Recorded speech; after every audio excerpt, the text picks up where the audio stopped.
Hey guys, welcome back to the channel. This is a story about what if Naruto returns stronger than 3 sannin. Before I start, please support for more amazing content, and do consider subscribing to my channel and share this video with your friends. This is written by Obitoswag and link in description and support writer. Let's start the video. It was a pleasantly cool morning as two figures trudged along the forest road to Konoha. They walked one behind the other, both with their heads down in deep thought. The figure up in front was a tall, well-built man with a long mane of spiky white hair with a horned Hittite strapped to his forehead. The amount of baggy clothing the man had on, and the huge scroll attached to his back disguised the fact that he well passed the prime years of his life. The second, shorter figure behind the older man was a teenage boy with radiant blonde, spiky hair, dressed in a long dark gray cloak that hid most of his well-defined body from view since it draped almost to the ground, had long loose sleeves and a high collar. The exception to this covering was a split that began at the front of the waistline and continued to the bottom of the cloak to give more maneuverability to the wearer. The cloak was mostly dark gray apart from an orange trimming around the edges and an orange kanji 49 on the back of the cloak between the shoulder blades. The young man also carried an unsheathed katana on his right hip.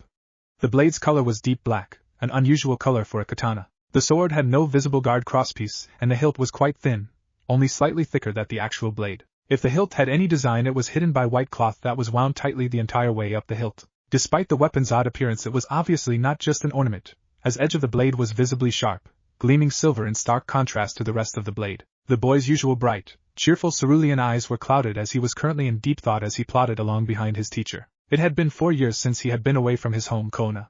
4 years since he had seen all of his friends and teachers. He wondered how much everyone had changed and how much stronger everyone was now. He smiled brightly as he thought about how incredible eating ramen from his favorite ramen stand, Ikaraku's, would be when he got back. His smile faded as one name manifested itself inside his head. Sasuke. He couldn't believe his battle with Sasuke at the Valley of End happened all those years ago. He could still remember the pain of having Sasuke's Chidori ripping through his chest, and also the greater pain of realizing that his best friend was actually trying to kill him. The blonde-haired boy forced the matter of what to do with Sasuke out of his mind for now. There was nothing he could do about it at the moment. His eyes softened as he thought about reuniting with his other teammate when he got back to Konoha. The teenage ninja reverted back to his natural cheerful mood, something that usually happened when he thought about his pink-haired kunoichi teammate. Naruto!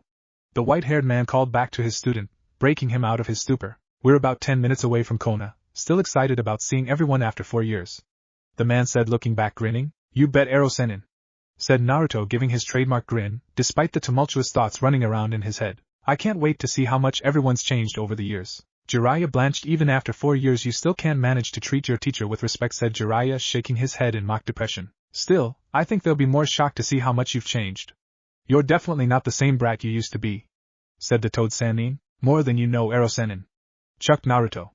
I still haven't shown you how much stronger I've become in the last year training with Uncle B. Jiraiya's smile faltered as he thought about the past year. When Jiraiya had taken Naruto away for a long-term training journey, he originally envisioned it taking about 3 years so Naruto would be ready to at least survive being hunted by the Akatsuki. Then near the end of the 3-year stint, Jiraiya was informed by Konoha's Hokage, Tsunade the Slug Sannin, to leave Naruto under the tutelage of Kumo's Jinchuriki, Killer Bee, and come back to Konoha.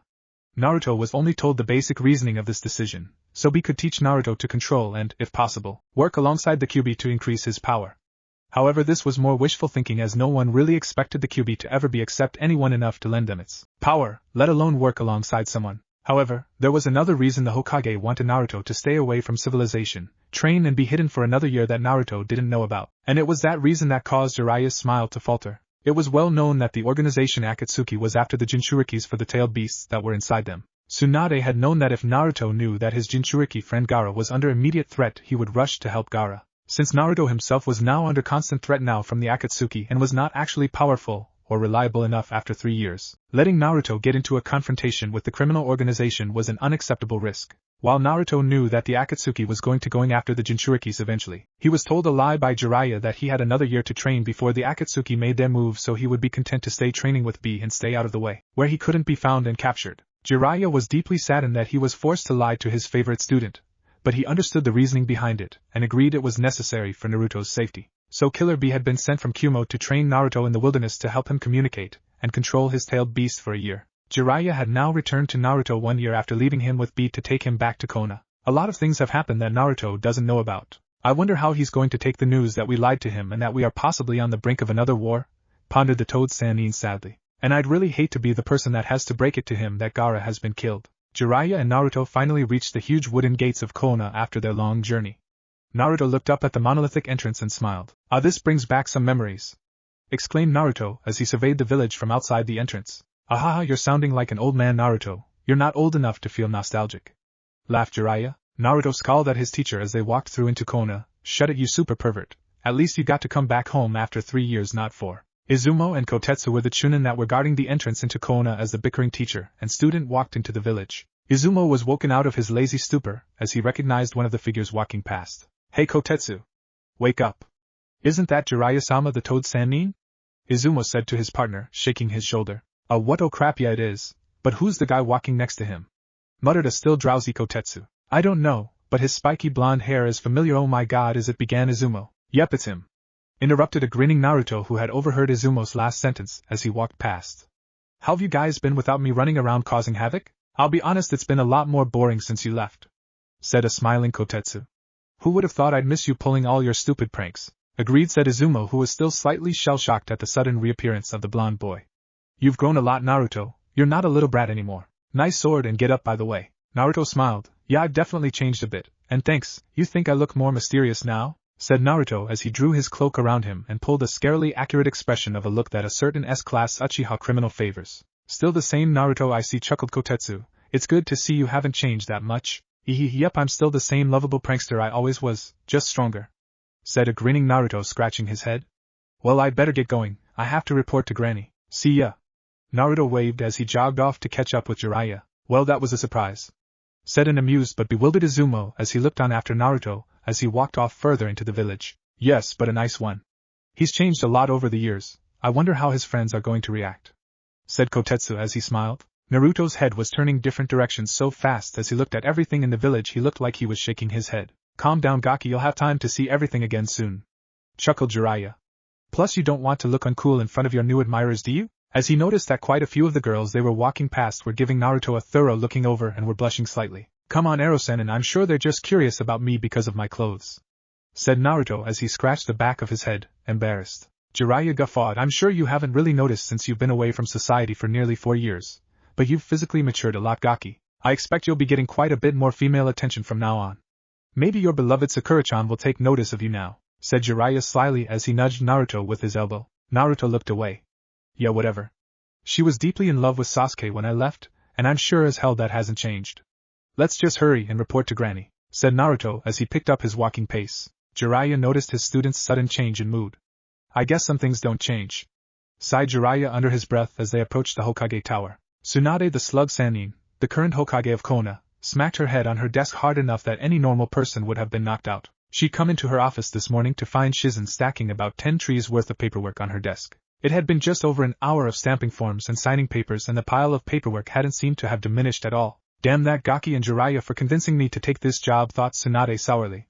I knew I was going to regret it, but that damn Naruto was so convincing. Her eyes softened as she thought of the blonde ninja. She missed him more than she let on to anyone. He brought a certain light to her day that made her life that much more bearable. She didn't realize that most people that knew Naruto felt the same way. She was just about to start another grueling session of paperwork when Shizen burst through her office door, out of breath but smiling. You have visitors, Tsunade-sama, panted Shizen. Why the rush, Shizen, and why are you smiling so much? Asked Tsunade curiously. Someone's returned from their training trip, said Shizen, still smiling. I'll go and bring them in now. Return from a training trip? Who's? Tsunade froze as she realized who the mysterious visitors must be. As she came to this conclusion, Naruto and Jiraiya came into the room, Naruto with a big smile on his face. Hey Granny, it's been a while, said Naruto cheerfully as he walked in. Naruto Tsunade had a trace of tears in her eyes as she walked out from behind her desk to embrace the young man. Naruto accepted the hug, still smiling.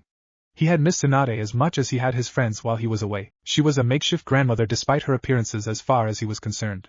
Tsunade pulled out of the embrace and held Naruto at arm's length. Kami, you've grown, Naruto, exclaimed Tsunade, taking in the little boy-turned-man in front of her. Everyone's going to be in for a shock when they see you. She smirked. Naruto blushed slightly and looked away as Jiraiya laughed. He already caused quite a stir with the ladies down in the village when we walked, though. To anyone that doesn't know him, he must look quite mysterious. I'm sure, said Tsunade as smiled and went to sit back down at her desk. Her smile faltered slightly as she thought about having to fill Naruto in with the information he had missed while training, including the information that had been kept secret from him. Tsunade shook her head slightly to dissipate her thoughts. There's time enough for that later. Nothing major is happening soon, so there's no need to ruin the day for everyone by telling him now. So are you just going to stand there, or do you mind filling me in on what you've been up to for the past 4 years? Sakura was having a pretty uneventful morning so far. She'd woken up and immediately looked at the picture of the old Team 7 she had on her dresser, just like she did every single morning. She sighed looking at both Naruto and Sasuke, wishing things were simple and happy as they were back then. Instead of gazing at Sasuke like she had for the first few years of her teammates leaving the village, she found her eyes lingering on Naruto. She had thought it was proof of how much she loved Sasuke by how much she missed him when he left, but she realized that now she missed Naruto even more. Sakura still hadn't figured out what this meant. Naruto had always been a constant of life for her. She never worried that one day he'd be gone. When she found out that he was leaving for 3 years to train, she never thought how much of an impact him being gone would have on her. After about 2 years of Naruto being away, it was like a light had gone out inside her. The only thing that kept her motivated was the fact that she thought Naruto was coming back in one more year. When she found out he was staying away for at least another year to train, she broke down crying. In her room, of course. She didn't want anyone to think she was weak. Everyone else missed him too. She felt so alone with both of her teammates gone. She didn't feel she had anyone to really talk to about anything with. The incident with Sasuke when her retrieval team tried to take him back to Konoha 2 months ago was still troubling her, and had increased her depression. Sakura shook her head violently. She knew thinking back to what had happened when she confronted her crush would only lead to more tears. It had been 4 years now since Naruto had left, and Sakura was still hoping each day that this was the day that he came back. She never would have thought it before, but she missed his goofy smile, his laugh, and his never-back-down attitude. She missed the happiness he brought to the village and to her. Sakura forced herself to block out the depressing thoughts and focus on her duties. She had been burying herself in her training with Tsunade more than usual this last year. Tsunade guessed correctly that this was to take her mind off Naruto. At the moment, Sakura was on her way to see Tsunade so she could pick up some advanced sealing scrolls to store various medicines in for long missions. She knew that with Akatsuki's plans were coming to a head that there was inevitably going to be fights that Naruto was involved in, and she wanted to make sure that she wouldn't be a burden to him. As she entered the Hokage Tower, she blushed slightly as she realized she actually wanted to impress Naruto when he got back, something she'd never even thought of doing before he left. She shook that line of thinking out of her head before she confused herself, and continued making her way to Tsunade's office. I already know most of what happened for the first 3 years. I want to know what training you did over the past year, said Tsunade quite irritably. As sorry Bachan, I haven't even told Sennin about what I learnt with Uncle B. I guess I'll show everyone some of what I can do after I've met up with everyone again and everything's calmed down a bit, said Naruto apologetically. To be honest, Naruto was quite hesitant about telling anyone just exactly what he could do now, let alone showing them. The fact is that he had gotten stronger, a lot stronger. Naruto, while totally confident in his newfound power, was still quite amazed at just how much he had improved over the last year. He knew that once he demonstrated his strength, everyone, especially Jiraiya, would be wanting an explanation of how the hell he'd done it. Naruto chuckled internally. Now that is going to be an interesting conversation, he thought. Tsunade was just about to retort when Shizen opened the office door and popped her head in, grinning. Another visitor for you, Tsunade-sama, she said, giving Tsunade a wink. Shizen seems to be in a good mood today, commented Naruto dryly. His eyes then widened as he heard a familiar voice that belonged to a familiar body coming through the door. Tsunade-sama, I really need those sealing scrolls now because I'm going, Sakura began as she walked into the room and then stopped dead in her tracks as she saw the people in it. Naruto by this point had turned around to face the door and was staring wide-eyed at his teammate as she came into the office. He had thought she was gorgeous before, but he never imagined how much better looking she could have become over the 4 years he had been away. Her young teenage body she had when he left had been transformed into a killer body of a young adult. She had gotten taller as well, obviously, but Naruto hadn't expected her to look so grown up. He dragged his eyes away from her uncovered, shapely legs and her well-proportioned chest to her face. He almost immediately lost himself in her amazingly deep jade eyes, which were by now almost popping out of their sockets. Her hair had been kept short like it had been before, and her beautiful face was still the way that he remembered it. His heart actually ached as he was reminded of how much he had missed her as he stared at her older yet incredibly familiar face. Sakura's brain was switching between holy shit, heart beating 200 times a second, and complete shutdown mode. Oh my god, he's back, was the one phrase repeating itself constantly through her head. Once she had somewhat gotten over her initial shock, she began drinking up everything about his appearance. While his cloak and sword were the first things that caught her eye, she was immediately distracted by how much he had changed physically. He was now at least a head higher than her, and his radiant blonde hair was now a bit longer, hanging down halfway to his shoulders and the fringe flopping over his forehead nearly covering his eyebrows. She blushed slightly looking at his tanned face, admitting that her former small, cherubic teammate had grown up to be quite hot. Her eyes stared into his and she had to hold back tears at the sight of those achingly familiar cerulean orbs. He's really back. Naruto now had a bigger smile on his face than he had had in years. He took a step towards Sakura as he started their first conversation in 4 years. Hey Sakura UOF. Naruto had the air knocked out of him as Sakura bowled into his chest, wrapping him up in a tight hug. Naruto was completely shocked as Sakura had never initiated a hug with him before. However, he found that he immensely enjoyed the feeling and definitely wasn't going to complain. "Sakura," he began. "You were supposed to come back after 3 years, you idiot." Sakura choked out as she buried her face into his shoulder and started crying uncontrollably, releasing all of the emotion she had kept bottled up inside her over the years. Her crying was the result of a mixture of relief, sadness, and joy. She was immediately enveloped in his warmth Naruto seemed to exude constantly.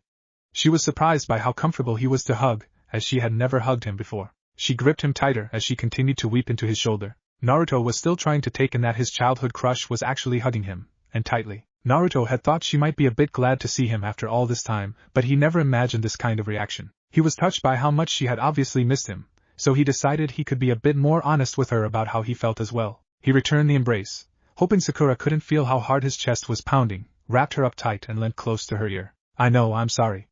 I missed you," Naruto murmured. He felt Sakura nodding into his shoulder, as she wasn't up to talking yet, but Naruto understood that she felt the same way. Jiraiya and Tsunade looked at the two friends smiling. "At least Sakura will be happy again now," thought Tsunade happily. "Kami Sakura grew up quickly," thought Jiraiya while grinning lecherously. "Naruto's probably having the time of his life." The two members of Team 7 finally broke the hug, both secretly reluctant to do so, and moved to stand at attention next to each other. Tsunade noticed that Sakura wasn't the only one who was trying subtly to dry their eyes. "Well, I'm sure that you two want to catch up and that Naruto wants to go and meet up with everyone again, so why don't you both have the day off from your duties?" Tsunade asked, still smiling. "That would be great, Granny, you're the best," Naruto said with his trademark thumbs-up pose. Tsunade's eyebrow twitched slightly at Naruto's nickname for her but decided to let it go for now.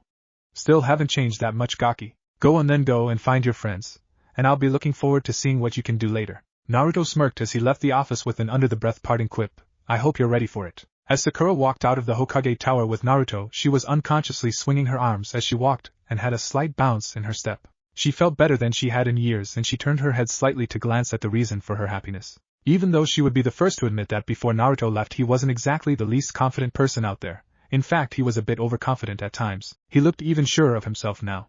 She noticed, however, that there was a slight change in his confidence from 4 years ago, and wondered what it was. As they entered the village district, she realized what it was. Looking at Naruto, she totally believed he could back up his overconfidence. "What happened to you over these 4 years, Naruto?" Sakura wondered to herself while still gazing at her transformed friend. Naruto looked at Sakura. "Well, I guess you'll have a better idea than me of where everyone hangs out now." "You know where they would be?" Sakura was a bit startled and embarrassed as she thought Naruto had possibly caught her gazing at him. "What?" Well, we could try some food places. Knowing Chuji, he's probably dragged at least one person with him for an early lunch," Sakura said with a grin. Naruto smiled. "Looks like Chuji hasn't changed then." It was pure luck that this morning was the morning that most of the members of the Rookie 11 that were home in Konoha had chosen to meet up and have brunch. Chuji had managed to convince Ino, Tenten, Niji, Lee, Kiba and Hinata to have it at his favorite barbecue joint. After stuffing themselves, they had just walked out of the shop and onto the street when Kiba noticed Naruto and Sakura walking down the street towards them. "Hey, look guys, it's Sakura. Wait, who's the blonde-haired dude she's walking with? Oh shit, is that Naruto?" Kiba exclaimed, pointing at the Team 7 members. The whole group rushed forward to get a better look at the two friends approaching them. "Kami, I think you're right, Kiba," breathed Ino as she squinted at Naruto.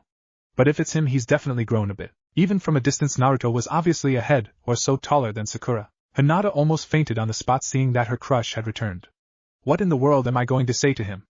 Hinata thought, panicked. "Come on guys, let's go and say hi, it's been a while," said Chuji grinning. Naruto and Sakura were having an enjoyable conversation as they walked through the village. Well, more of a one-sided conversation, as Sakura pretty much the only one talking, filling Naruto in on what he had missed while he had been gone. Sakura felt a slight pang in her chest as she remembered the orders that Tsunade had given everyone regarding Naruto. All Naruto's friends, teachers and peers were told not to tell Naruto about any of the events regarding the Akatsuki that had occurred over the last year. Everyone was aware now that Naruto thought the Akatsuki were still waiting to make their move.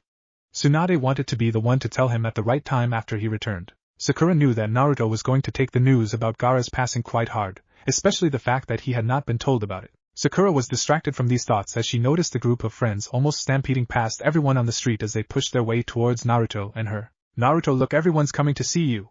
Sakura exclaimed. Before Naruto could reply, the group of friends suddenly appeared in front of them. "Naruto! Is that you?" asked an excited Kiba slightly breathlessly. Naruto turned his head to his fellow ninja and flashed them a trademark grin. "The one and only! How've you guys been without me?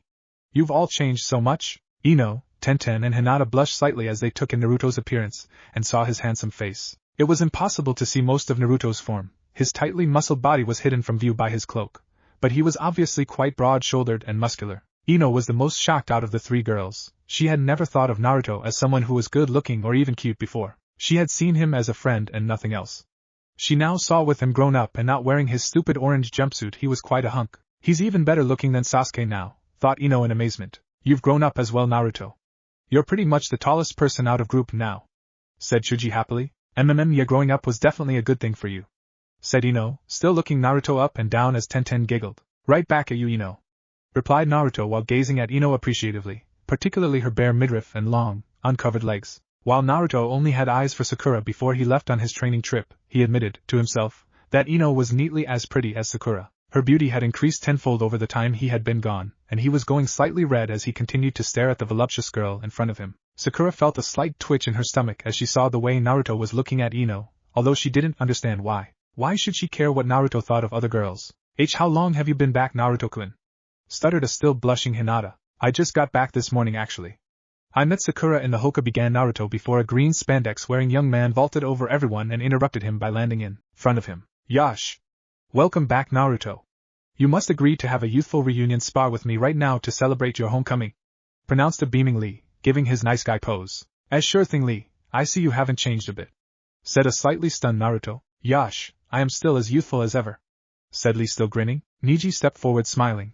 While Lee's way of asking was a bit unorthodox, I agree with him. I think it would be interesting to see how much you have improved after your training trip. I could use a good sparring session anyway. Knowing Naruto, he probably has at least a few amazing new techniques he wants to show off, chuckled Kiba. Nice sword, by the way. Naruto grinned. Well, I suppose I can humor you guys then. I guess it'd be nice to have a good morning warm-up. Sakura perked up at a thought hit her. Well, we're in luck since Team 7's old training ground is close to where we are now, she said with a smile. Naruto laughed. Well, this is going to bring back some memories. Come on then everyone, let's go now since Lee is so desperate. Naruto was finding it hard to stop smiling. It's amazing how good it feels to see everyone again. Things are just like how they were before I left, he thought happily as the group meandered to the training ground. News of the energetic blonde's arrival had traveled quickly. A certain man with a mask covering the bottom half of his face and a Hittite covering his left eye had decided to see for himself if the news was just a rumor by scouting the village to see if he could find his old student. Within a few minutes of jumping across rooftops, Kakashi spotted the group of Naruto's friends walking towards the entrance of Training Ground 7. He saw a cloaked, blonde-haired young man in the group walking next to Sakura and smiled under his mask as guessed it could only be one person. Kakashi's shoe shined from the rooftop he was on to appear in front of the walking group. Kakashi noticed that everyone apart from Naruto jumped at his sudden appearance. How's it going, Naruto? Said Kakashi with his trademark eye smile. Naruto stepped forward grinning. I knew you had to show up at some point, Kakashi-sensei. Still haven't taken the mask off? No, not yet, said Kakashi pleasantly. There's quite a few things I want to ask you about, including about how much power you've gained from your training trip. But it looks like you're busy with your friends now, so I'll find you later. You're in luck, Kakashi-sensei. We're just on our way to have a friendly spar. Why don't you come and watch? Naruto said. Kakashi gave another eye smile. That would be great. I'll just quickly grab something to eat and bring it back here to watch, Kakashi replied before disappearing with another shushin. Well, here we are, announced Sakura as the group walked into the training ground. Makes you feel nostalgic, doesn't it, Naruto? This place hasn't changed a bit. Naruto was indeed feeling nostalgic at that moment, looking around at the familiar surroundings. He felt a pang in his chest as he remembered the days that he, Sakura and Sasuke had trained here all just over 4 years ago. His head lowered slightly as he began thinking about Sasuke and what he could be doing now. Sakura noticed Naruto's change in demeanor and immediately understood what he must be thinking about. Okay then, she said quite loudly, trying to brighten Naruto up. Naruto and Lee, are you guys ready to get started? I'm ready anytime, said Naruto, confidently smiling. YOSH. I've waited a long time for this, Naruto. I will show you the results of my endeavors to become stronger, pronounced Lee as he leapt to the middle of the open field. Make sure not to tire each out too much, said Niji as everyone started moving off to the side of the field to avoid getting caught in the crossfire. I still want to have a spar with Naruto afterwards. Actually, me too, piped up Kiba with a grin. I want to show you what I can do now, Oswell. Well, if you three all want to fight me, I've got a better idea, replied Naruto casually. How about you all fight against me at the same time? There was silence from everyone as their brains took in what Naruto had proposed. At first they thought they had heard him wrong. How could he want to fight Lee, Niji and Kiba at the same time? Did he want to get pummeled to a pulp on his first day back in Konoha? Naruto, I hope you're joking, said Sakura, laughing nervously. Because otherwise I think that's being a tad overconfident, even for you. Niji, Lee and Kiba have got seriously stronger since you left. Niji is a jounin now. That's good, the stronger you guys are the more fun it'll be. Naruto said, grinning while walking out into the center of field. Niji coughed. I agree with Sakura, Naruto. 3 versus 1 probably isn't a good idea, you could get seriously hurt. Who knows, I might last longer than you're expecting, said Naruto, smiling nonchalantly. Naruto could see everyone wasn't convinced from the uncertain looks on their faces. Naruto sighed. Look guys, if when we spar it looks like I'm in trouble you can stop, okay? Come on, I thought you guys wanted to spar, not getting scared are we? Naruto teased. Kiba started making his way with Niji to join Lee and Naruto in the middle of the field. Fine Naruto, if this is what you want. Don't blame us if you have to give up just after we start, said Kiba with a grin. Naruto grinned in return. I guess we'll find out, won't we? He said, as they all stood ready to fight. Sakura sighed and shook her head exasperatedly as she watched the scene unfold in front of her. Kami Naruto, it's just like you to pick off way more than you can chew in your first fight back, even if it isn't a real one. I'm probably going to have to spend an hour healing you by the end of this. Kakashi chose that moment to return with 3 dango sticks in his hand. He opted to stay unnoticed in a tree overlooking the field as he didn't want to share his treat. Plus he got a better view from up here. Kakashi's eyes widened as he took in the scene in front of him. It looks like Naruto is going to spar all 3 of them at once. Is he really that sure of himself? He can't be that much of an idiot to think those 3 haven't improved a lot since 4 years ago. What is he up to? Kakashi thought. He was interrupted from his thoughts by the arrival of Jiraiya and Tsunade. Kakashi stared at them with a sweat drop. This tree is getting kind of crowded, he muttered. Jiraiya chuckled. Well, we didn't want to miss out on Sikahona's most unpredictable ninja in his first fight back. Even I don't know what he's capable of now. I haven't been with him for the past year, Jiraiya said. Shush you two, they're about to start, said Tsunade irritably. I only have an hour before I have to get back to the office. Back down on the field, Sakura, Ino, Tenten and Chuji were anxiously waiting for the boys to start their fight. Sakura was slightly tenser than the other. She didn't want Naruto to make a fool out of himself in front of everyone. She looked at Naruto and was slightly shocked. He looked completely relaxed, still subtly exuding complete confidence. Her fists were clenched as she waited for someone to make the first move. Lee, Niji and Kiba adopted fighting stances while Naruto stood calmly with his long-sleeved covered arms hanging loosely by his side. Naruto grinned fiercely at his 3 friends. Alright, it looks like guys are serious now. He raised a hand beckoning them with a finger. Come at me. Deep in a huge, hollowed-out cave in an undisclosed location, 8 shadowy, holographic figures were standing on the fingertips of a monolithic statue. One of the figures with a ponytail cursed loudly. For fuck's sake! Why did we have to have another meeting so soon? It's not like we've captured another Bijou yet. A figure that had eyes with ripple patterns in them spoke up. Quiet, Deidara, there is an important reason for this meeting. Deidara thought about retorting, then decided not to as it might not be the best thing for his health. The man with the eyes, who was obviously the leader, spoke up again. We have captured and sealed every Bijou except for the 8 and 9 tails. The 8 tails is still thought to be the hardest to capture as its Jinchuriki resides in Kumo. Invading Kumo will be no small task, therefore the 8 tails will be the last Bijou to capture. The other shadowy visages remained quiet as the ripple-eyed man continued. This means that the 9 tails is now our main target. It has come to our attention that the Jinchuriki has come out of his long-time hiding and is currently traveling to Kona. The man turned to 2 of the figures, which was carrying a giant sword. Kisame and Itachi, you are now no longer in charge of capturing the 9 tails. Preparations for our plan need to begin as soon as possible. The man's purple, patterned eyes seemed to glow brighter suddenly. For this reason, I will be the one to capture the 9 tails. Naruto raised a hand beckoning Niji, Lee and Kiba with a finger. Come at me, he shouted with a characteristic grin. Sakura drew in a breath as the boys prepared to attack each other. Be careful, Naruto, she thought. And please don't make a fool out of yourself like you used to, she added hopefully. Kakashi, Jiraiya and Tsunade were also waiting with bated breath for the fight to commence. Jiraiya was actually slightly worried for his student. He knew that when he had left Naruto after 3 years training there was no way Naruto was at a level to take on Niji, Kiba and Lee by himself. Kami, even Kakashi would probably have some serious problems taking them all on at once. I hope you know what you're doing, Naruto, thought Jiraiya worriedly. I didn't spend 3 years of my life training you so you could make yourself look like idiot. The tension on the sidelines and from the field was almost palpable. Then suddenly, as anyone would have expected, Lee made the first move. He exploded from his standing position, hurtling towards Naruto ready to deliver a devastating kick. Lee closed the distance between Naruto and himself in under a second. Konoha Senpu! Yelled Lee as he directed his trademark kick at Naruto's head. Naruto's eyes widened imperceptibly as he registered his friend's speed. Looks like he has improved quite a bit, but I wouldn't have expected anything else from Lee, thought Naruto as he watched Lee's foot rocketing towards his head. I guess I'll just dodge their attacks for now, mused Naruto with a grin as he tilted his head to the side quickly to avoid Lee's kick. It'll be fun to see what they can do now. Instead of getting annoyed at the fact that Naruto had dodged his trademark move with seemingly no effort, Lee was thrilled. Naruto, your speed has increased wonderfully. Lee exclaimed as he backed away slightly from Naruto to regain his footing. I think you'll be able to give me a very youthful fight, Lee said in the same high volume while striking his nice guy pose. Naruto's sweat dropped visibly. You really haven't changed at all, have you, Lee? Naruto said with a deadpanned expression. Wrong. I'll show you how much I've changed, yelled Lee as he charged in for another close combat encounter. Lee, not one to hold back, delivered an incredible onslaught of taijutsu on Naruto, who amazingly seemed to be able to dodge every single attack without letting a single one touch him. From the tree's vantage point, Tsunade gasped. Kami, what did you teach him, Jiraiya? He's not even blocking Lee's attacks, he's ducking around every single hit, Tsunade exclaimed. Jiraiya was just as shocked. Hey, I'd love to take the credit for this, but he sure as hell wasn't this good at dodging when I left him a year ago, he said. Kakashi, meanwhile, had noticed something odd that the two sannin hadn't picked up on yet. What's up with Naruto's chakra? He thought, puzzled. Usually when Naruto fights he billows out his insane chakra like there's not tomorrow.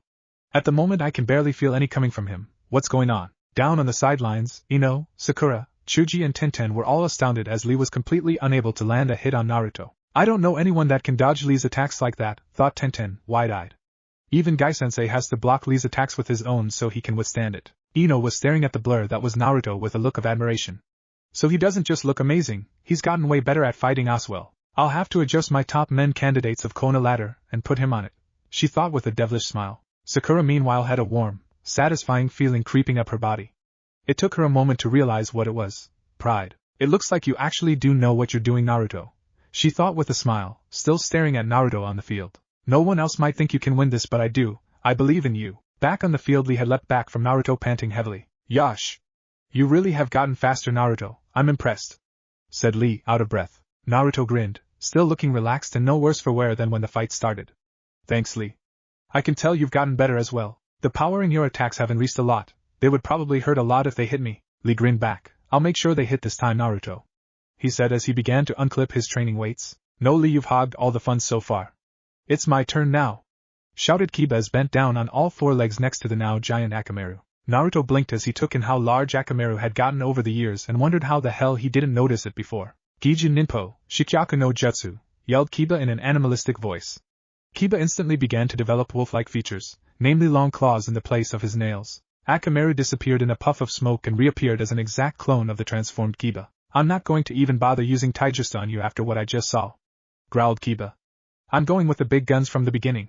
Getsuga. Kiba and Akamaru jumped forward at the stationary Naruto, rotating at such blinding speeds that they looked like two-bladed drills. Naruto watched the fast-approaching drills, contemplating his next move.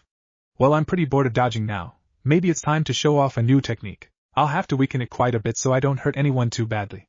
Bachan is gonna kill me for messing up the training field as well. Oh well, Naruto thought with a wolfish smile. Naruto held out one of his hands to the side, forming a claw. A small ball of condensed, spinning, blue chakra appeared in the middle of his palm. Naruto's chakra continued pouring into the tiny ball until the spinning sphere swelled to the size of Naruto's hand. The chakra inside the sphere was so condensed that it was now almost black in color. Up in the tree, Jiraiya gasped. That attack kind of looks like a Rasengan, but not one I've ever seen before. This must be one of Naruto's new techniques, he said excitedly. Kiba and Akamaru were only a few meters away from Naruto when Naruto decided to act. Raising the rotating black sphere above his head, he shouted, "Oh, more Rasengan," and slammed the condensed ball of chakra into the ground in front of him. The effect was immediate and devastating.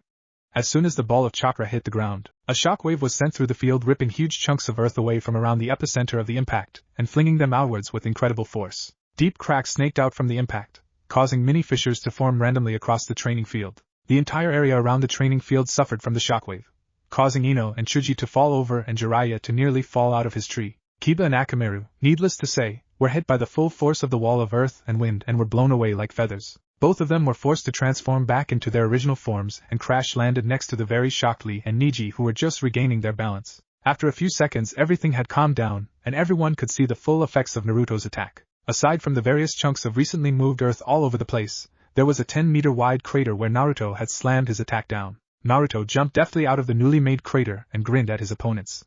"How was that?" he asked simply. Everyone, including the spectators, was in varying levels of shock. Jiraiya, Tsunade and Kakashi were shocked that Naruto was able to come up with such a devastating variant of the Rasengan, let alone perform it with one hand. Naruto's friends were looking at him with expressions of awe on their face. Sakura was the first to find her voice. "That was amazing, Naruto," she shouted happily to her teammate. Then her expression changed slightly. "But maybe next time try not to hit us with your attack," she added peevishly. Naruto, who was a bit bewildered that Sakura had just openly praised him, scratched the back of his head sheepishly. Sorry Sakura-chan, I promise it won't happen next time," he said, embarrassed. "What was that move, Naruto?" called out Tenten, voicing the question everyone wanted the answer to. "It was some form of Rasengan, wasn't it?" Naruto looked over at Tenten and smiled.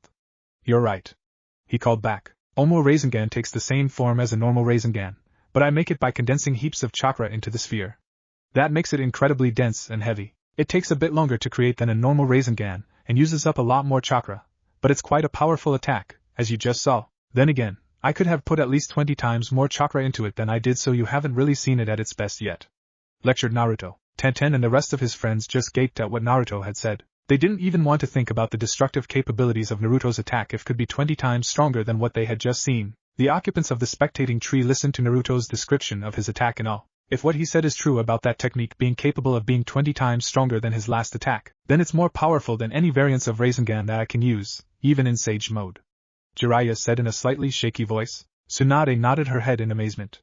"He seems to have improved exponentially over the last year. What the hell happened while he was training?"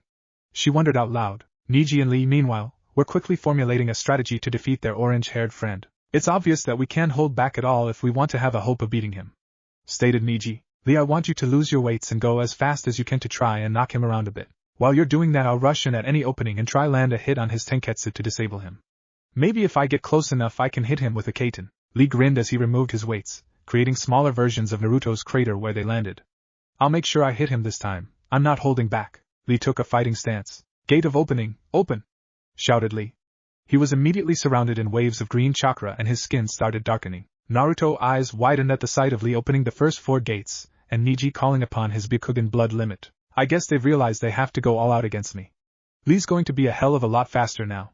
I'll have to put a bit of effort in now, I guess," thought Naruto. Naruto felt a stirring within his mind. "Why don't we teach these brats what real speed looks like?" said a powerful voice inside Naruto's head. "I'm getting tired of watching you play around with these weaklings." Naruto chuckled internally. "Calm down, Kyubi, those are my friends you're talking about," Naruto replied. "But I do agree with you about stepping it up a notch. I've noticed Sennin, Bachan and Kakashi-sensei are watching this fight. It'll be nice to show off a bit in front of everyone. TCH, just get on with it then. It's not like you have to ask to borrow chakra anymore," the Kyubi muttered. "You're right, but admit it, it's so much easier like this," replied Naruto. Ending the internal conversation, Naruto concentrated his chakra and his eyes began to change color from his usual cerulean blue to a bright orange. Kakashi was the first to notice that Naruto's eye color had changed since he was already studying Naruto with his Sharingan. "It's obvious that he's starting a technique or something now because of his change in eye color, but I still can barely feel any chakra coming from him. He obviously still has a lot of chakra. His last attack proved that. So why does it feel like he's only got as much chakra as a mediocre genin?" Kakashi thought, perplexed. With Kiba not really hurt but still completely disorientated, Lee and Neji were ready to perform their last all-out assault on Naruto. Naruto's eyes seemed to be slightly glowing bright orange now, something that Neji picked up with the aid of his Byakugan. Curiosity piqued from seeing Naruto's odd chakra, Neji used his blood limit to look at Naruto's chakra system. He gasped at what he saw. "Naruto!" Neji exclaimed. "Your chakra is..." "I know, Neji." Naruto cut him off. "But I'd prefer to tell everyone about it in detail after the fight is over, if that's okay?" Sure, Neji stuttered, still trying to make sense of what he had seen inside Naruto. Lee had now had enough of waiting and was raring to go. "Neji! I'll take the lead, try and find an opening," Lee said before taking off so fast from his standing position it looked to everyone watching that he had teleported away. Almost everyone. Naruto grinned as he saw Lee leave an indentation in the ground where he took off from and rocketed towards him. "It's time to let loose a bit," thought Naruto with a foxy grin. Lee smiled as he threw a fist at Naruto's still form. "Looks like you can't dodge this one, Naruto," Lee thought victoriously. Suddenly, as Lee's first was a few inches away from Naruto's face, Naruto suddenly vanished and reappeared a few meters away from where he had been a millisecond beforehand. Lee's eyes widened to the size of dinner plates. Even with most of his gates opened and all of weights off, he hadn't even seen Naruto when he had dodged his fist. Lee turned his head in shock to Naruto's new position. What was that? I didn't even saw you move," Lee said in a bewildered voice. Naruto was about to reply when suddenly Neji's voice interrupted him. "Now Lee, together!" shouted Neji from behind Naruto. 8 trigrams 128 palms, he roared as both he and Lee converged on Naruto from front and behind. Even though Lee was a constant blur of motion and Neji's 128 separate thrusts were indistinguishable to the naked eye, they were not nearly fast enough to land a hit. Naruto was moving so fast dodging his 2 opponents that there were multiple after images of him left behind from his movements. Naruto was teleporting to different locations so fast that nobody watching could determine where he actually was. Finally, after about 10 seconds of the inhuman display of speed, Naruto appeared about 10 meters away from Lee and Niji, who were panting heavily with their hands on their knees. On the sidelines, everyone was speechless yet again. No one had ever seen speed like was Naruto had just displayed. Everyone in the Konoha 11 was adamant that Lee was the fastest in their group by miles, and Naruto had just put Lee's unhindered speed to shame badly. The spectators in the tree were just as gobsmacked, but for another reason. That speed, began Kakashi. I haven't seen that kind of speed since Minato's Flying Thunder God Jutsu. Finished a wide-eyed Jiraiya. Minato needed to use marked kunai to use that ability though. Naruto just seems to be teleporting constantly, and to wherever he wants to. After this fight I definitely need to have a talk with him. How the hell can you move so fast, panted Niji. Naruto grinned nonchalantly. It's one of my original and favorite techniques, Shidenho. Like the name says, it allows me to take a step of varying distance in a flash, Naruto explained. I concentrate my chakra everywhere in my body, then push out large amounts of chakra from my feet to blast me off to wherever I want to land. The stepping part happens incredibly quickly, that's why it probably looked to you guys like I was teleporting. It does use up huge amounts of chakra though, so I tend not to use it all the time. It was amazing, Naruto. There's no way I could possibly keep up with that kind of speed. Admittedly. Lee's eyes widened as Naruto suddenly disappeared. Lee heard a voice from behind him. I think it's time to end this spar then, guys. It was fun while it lasted, said Naruto from behind Lee. Before Lee could react, Naruto drove a fist into Lee's stomach, who careened into Niji, who was standing next to him. Both boys landed next Kiba, who was still kind of out of it. Seeing the spar end, Sakura, Ino, Tenten, Chuji and Hinata rushed out onto the field to check up on Naruto's mildly injured opponents and to congratulate the completely unscathed Naruto. Tenten ran over to Lee and Niji while Hinata ran to check on Kiba. They both gave thumbs-up signals to tell everyone that they were okay. The first person to make it to Naruto was Sakura. Naruto, that was amazing, said Sakura as she came up to Naruto, blushing slightly. Inwardly she cursed herself. Why am I blushing at something like this? Is something wrong with me? She thought. Naruto scratched the back of his head and smiled back. Thanks, Sakura-chan. That really means a lot hearing you say that, he replied without thinking, instantly freezing as he realized what he had just said unintentionally. Sakura looked up at Naruto confused. What do you mean by that? She asked curiously. Naruto began to feel more stressed than he had during his spar. Well, he began, trying desperately to think of something that sounded plausible to cover up his blunder. Mercifully, he was interrupted by a clapping Jiraiya who was approaching with Kakashi and Tsunade in tow. Well, Naruto, you definitely have some explaining to do, like how the hell you improved this much in 1 year. Jiraiya said somewhat proudly. Kakashi coughed slightly. I'd also like to ask you about your chakra, Naruto, he said, earning glances of interest from everyone. Why is it that I can only sense low amounts of chakra coming from you, even when you attack? Everyone was looking at Naruto curiously now. Naruto looked down slightly. I guess you noticed then, said Naruto in a low voice. Sakura looked at Naruto quickly, shocked by how serious he had become all of a sudden. She stared at his face, trying to discern what was wrong. Naruto himself was feeling a tumult of emotions. He had known that when he returned to Konoha he would have to at some point tell everyone what had happened to him over the past year. Mainly one event that had changed his life for the better. He did not regret what had happened at all. In fact, he was unbelievably happy. But he was still nervous since he didn't know how everyone was going to react to the news. He felt everyone looking at him expectantly. Oh well, he sighed internally. No time like the present. Okay, I guess I might as well tell all you now. You had to find out at some point, said Naruto as everyone, including Niji, Lee and Kiba, formed a semicircle in front of him, listening attentively. I'm taking it you all know about the Kyuubi inside of me, and that it is incredibly powerful but also incredibly hard to control. He got a wave of nods from his audience. Now Jinchurikis like me are more powerful the more of their biju's power they borrow. So it stands to reason that if a Jinchuriki can control or work together with their biju, then they are going to become incredibly strong. During the last year, I have been training with a Jinchuriki from Kumo, Killer Bee. He is amazingly strong because he and his biju work together in perfect harmony, and have mutual respect for one another. The purpose of me training with Bee was to see if I could learn how to control the Kyuubi a little bit better, and use its powers easier. There wasn't really much hope of me being able to achieve the same relationship with the Kyuubi that Bee has with his biju, the Eight Tails. This is because the Kyuubi is known to be so full of hatred that the thought of it working together with someone was an unrealistic dream. Jiraiya nodded impatiently. He knew everything of what Naruto was telling them already. This was just for the benefit of Naruto's friends. Naruto suddenly smiled. So it was a real shock when 7 months ago the Kyuubi decided to work together with me and lend its power to me, he said, still smiling. Dead silence was the response Naruto was treated to. At first everyone thought Naruto was joking, but after looking at his serious face they had to face the fact that he was telling the truth. So you're telling me, Jiraiya began, that the Kyuubi randomly decided to be nice and lend you its power free of charge? Jiraiya asked incredulously. Not exactly, Naruto replied. He understood that in order for me and him to survive I needed to get stronger. That meant him lending me his powers. Also I made him a promise. Naruto trailed off. What did you promise him, Naruto? Sakura asked gently. Naruto looked up and continued. I promised him that I would do my best to understand and cure his hate. I vowed that I would show him that a life of hatred and revenge is just a shell of an existence. No one deserves to live a life like that with no one willing to help them. Then, to show him I was serious, I did something a little drastic. Tsunade cringed as she tried to imagine what it could have been if even Naruto thought it was drastic. What did you do, Gaki? She asked nervously. Naruto glanced at her with a determined look on his face, unclipped his cloak from around his waist and lifted his shirt up. All the girls present instantly blushed heavily as they saw Naruto's tanned, muscle-bound stomach. They couldn't help it as they started to daydream about Naruto taking off his shirt entirely, and then his pants. Sakura mentally kicked herself. What the hell I am doing? This is Naruto.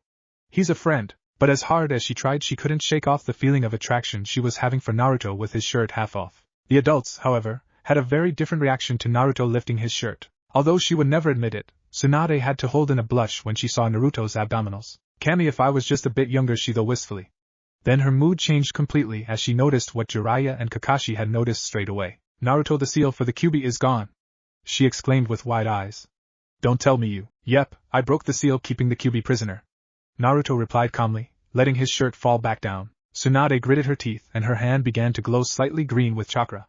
What have you done, Uzumaki Naruto, you selfish brat? She yelled as she went to punch him in the head. Tsunade, and indeed everyone else, was incredibly surprised when Naruto caught Tsunade's chakra-infused fist with his bare hand. Naruto looked at her angrily with his bright blue eyes. Don't you mean Namikaze Naruto, Hokage-sama?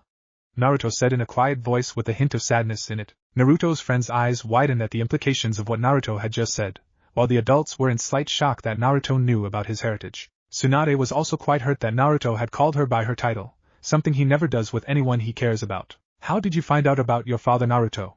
Tsunade asked quietly as she pulled her hand away. I met him, Naruto said simply. As he saw the unbelieving faces around him, he elaborated. When I tried to unseal the Kyuubi the first time, he appeared. At the time of his death, when he sealed the Kyuubi within me, he sealed a portion of his own chakra within the seal. This meant that when the seal was being removed, he would appear for a short amount of time. My mother did the same thing as well. She appeared shortly after Dad did. Jiraiya shook his head in amazement. So Minato and Kushina told you themselves about your heritage? He asked. Yeah, they shouldn't have had to though, replied Naruto with a spark in his eyes. I wasted precious moments with them trying to come to terms with the fact that I actually had parents that loved me and wanted me to live. Naruto looked away, hiding his face, and took a deep breath. When he turned back, his eyes were filled with tears. Why didn't you tell me? Yelled Naruto at the forlorn figures of Tsunade, Jiraiya and Kakashi. I know you knew about my parents. Dad told me he taught Kakashi-sensei and that Rasengan was his sensei. Why couldn't you have at least told me that I had parents who actually loved me enough to die for me? Naruto was trying desperately to stop his tears from falling, but he was nearly at the point of breaking. Sakura's heart was torn watching Naruto. She had never seen her friend this upset before. She started tearing up herself thinking of Naruto as child, socially ostracized with no one to really want him or care for him. All of Naruto's friends were having similar thoughts and were feeling guilty for not trying to help him more when they were children. You didn't have to tell everyone, just me. I could have kept it a secret. Do you know how much of a difference you could have made if you told me my dad was the fourth Hokage? Choked out Naruto. By this point, tears were running freely down Naruto's face. I wasn't as happy as everyone thought I was, you know. If I had known who my parents were, and that they had loved me, it wouldn't have been as bad. I probably wouldn't have thought about ending my... He was cut off by Sakura rushing forward and embracing him tightly. Even in his incredibly emotional state, Naruto was still taken aback that Sakura had her arms wrapped around him. Don't say it, Naruto, whispered Sakura, her forehead resting on Naruto's collarbone. You can be upset and angry. You can cry as much as you want and shout as much as you want. I promise I'll be there for you and help you through it as much as I can. But please don't say things like that ever again. Don't even think about it. Sakura gripped Naruto's cloak and clenched her fists as she tried not to cry, but she couldn't help from sobbing slightly. Sakura, Naruto whispered in a hoarse voice. Then his emotions took over completely, and he let himself go. He buried his face in Sakura's neck and began to cry uncontrollably. He wasn't just crying because of his parents now, he was crying because of what Sakura had just said to him. No one had ever said anything like that to him before. Sure, people had tried to console him when he was younger, but no one had ever said they would be there for him like she just had. As he feebly attempted to wrap his arms around her for comfort as he continued sobbing, he realized that his feelings for his teammate had not changed at all. He still loved her immensely. For now, though, he was too distracted and upset to think about anything like that, and he just clung to her like a lifeline, leaning into her. Sakura felt Naruto starting to go limp and slowly lowered both of them to the ground in a kneeling position. still keeping the embrace strong. Sakura put her hand on the back of Naruto's head, and slowly started running her hand through his hair. She whispered senseless calming things to him as uncontrollable sobs racked his body. Even though Sakura felt terrible for Naruto, and how he was feeling, she also felt amazing that she was able to help him like this. In the past it had always been Naruto that had helped her with all of her problems. Now, even though she said what she said and hugged him on instinct, she realized she was helping him now by being there for him. She decided she fully intended to keep the promise of always being there for Naruto when he needs someone. It's a promise of a lifetime, she thought with a smile, remembering the words Naruto said to her all those years ago. The group of friends and adults watched the tender scene unfold with varying emotions. All of them were happy that Naruto had someone's shoulder to cry on, even though a few of the girls were slightly jealous that it wasn't their shoulder. Jiraiya and Kakashi had sorrowful looks on their faces as they considered their decision not to tell Naruto about his parents as a child. Tsunade was almost crying herself think about how Naruto had pretty much admitted he had had suicidal moments as a child. Niji coughed quietly as to not disturb the Team 7 members on the ground. I think we should leave them alone for now, we can always talk to Naruto later, he muttered under his breath. The rest of the group nodded and gingerly walked away from the training field. Kakashi followed suit and walked off in the other direction. Jiraiya followed him until Kakashi stopped at the edge of the training field. I know we had our reasons for not telling him, Kakashi murmured without turning around. And I know those reasons were good reasons.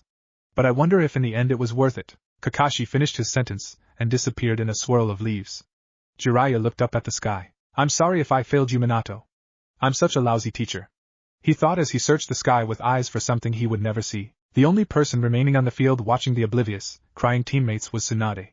She looked at the emotionally ravaged blonde-haired boy with pity. I'm so sorry, Naruto, but it's not going to get easier from now on, she thought as she turned on her heel and silently stalked off towards her office. Tomorrow I'll have to tell him about Gaara and the Akatsuki. It can't wait any longer. After about 5 minutes of crying, Naruto had finally settled down and was breathing evenly. Sakura still had him in a hug that she was reluctant to end, which didn't seem to be a problem since Naruto was making no moves to break away. Do you feel a bit better now, Naruto? Sakura asked softly. There was no reply from Naruto. All Sakura could hear from him was his steady breathing. Naruto? She asked again, moving his head backwards so she could look at his face. She grinned slightly as she realized that Naruto had fallen asleep in her arms after his emotional breakdown. Sakura relaxed her grip, which caused Naruto's forehead to rest against her own. Even though Naruto was asleep, Sakura still blushed at their close proximity to each other. She stared at his closed eyes and his slightly open mouth and felt something unknown well up inside of her. On an impulse she cupped his face with her hands, tilted her head up and kissed him on the forehead. She immediately pulled back, blushing heavily. What the hell? What made me do that? Sakura thought wildly. She relaxed as she looked at Naruto, who was still sound asleep. Thank Kami he didn't wake up. That would have been awkward trying to explain that, she thought, relieved. Sakura decided that as much as she was enjoying holding Naruto, it was becoming a bit uncomfortable. She slowly moved herself into a sitting position, still holding Naruto up, and then lowered Naruto's head into her lap. She twisted Naruto slightly so he was in a comfortable laying position on his back and then began to play his hair again. This situation is nothing like what I envisioned happening today, thought Sakura as she stared at Naruto's now grown-up face. But for some reason it's made me really happy. Sakura smiled, something she had been doing a lot today, and relaxed to enjoy the moment. Within a few minutes Sakura had fallen asleep sitting up, her hands resting on Naruto's chest, with a smile still lingering on her lips. Chapter 3, Revelations. Sakura was woken up by the sounds of birds chirping loudly nearby. She sat up groggily and looked up with slitted eyes. The sky was beginning to darken and had a red glow across it, courtesy of the lowering sun on the edge of the horizon. Did I sleep all through the afternoon until sunset? Wondered Sakura, still half asleep. As her body began to come to life she felt a weight on her lap and looked down, forgetting what it was. As soon as she saw Naruto's golden hair, memories shot back into her head. Naruto coming back to Konoha, Naruto's spar, him getting upset with Jiraiya, Tsunade and Kakashi for not telling him about his parents, and finally herself embracing Naruto and trying to calm him down. Another memory came back to her as well, the one of her kissing Naruto on his forehead while he was asleep. Remembering her actions caused her to blush. Why did I do that? I've only ever felt like doing that sort of thing to Sasuke. It's not like I could like Naruto, that's just stupid.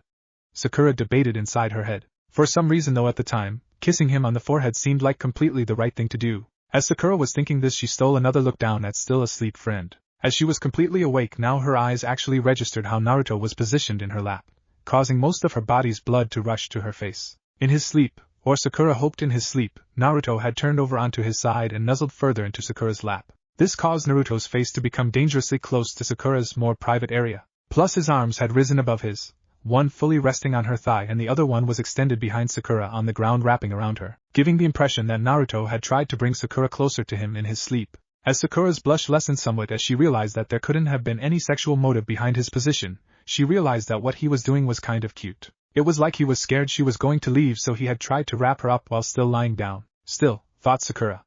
There's no way I'm letting him wake up like this. After training with Jiraiya for 3 years, he probably has enough perverted thoughts running through his head. Sakura started to move backwards while gently shifting Naruto off her lap and onto the ground. As she finally got Naruto of herself and stood up, Naruto's body noticed the warmth it had been enjoying had left, causing him to wake up. Unlike Sakura, who woke up groggily, Naruto shot up instantly awake, something that was the result of undergoing rigorous training in dangerous environments. I'm still at the training ground?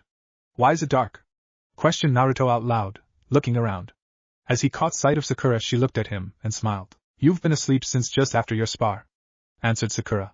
I fell asleep as well and just woke up a few minutes ago, so I decided to wake you up as well. She decided to leave out the part that Naruto had fallen asleep in her arms and then had been sleeping on her through the afternoon. Ah, Sakura-chan, I was having a really good dream, grumbled Naruto as he stood up. Probably something about a lifetime supply of ramen, right?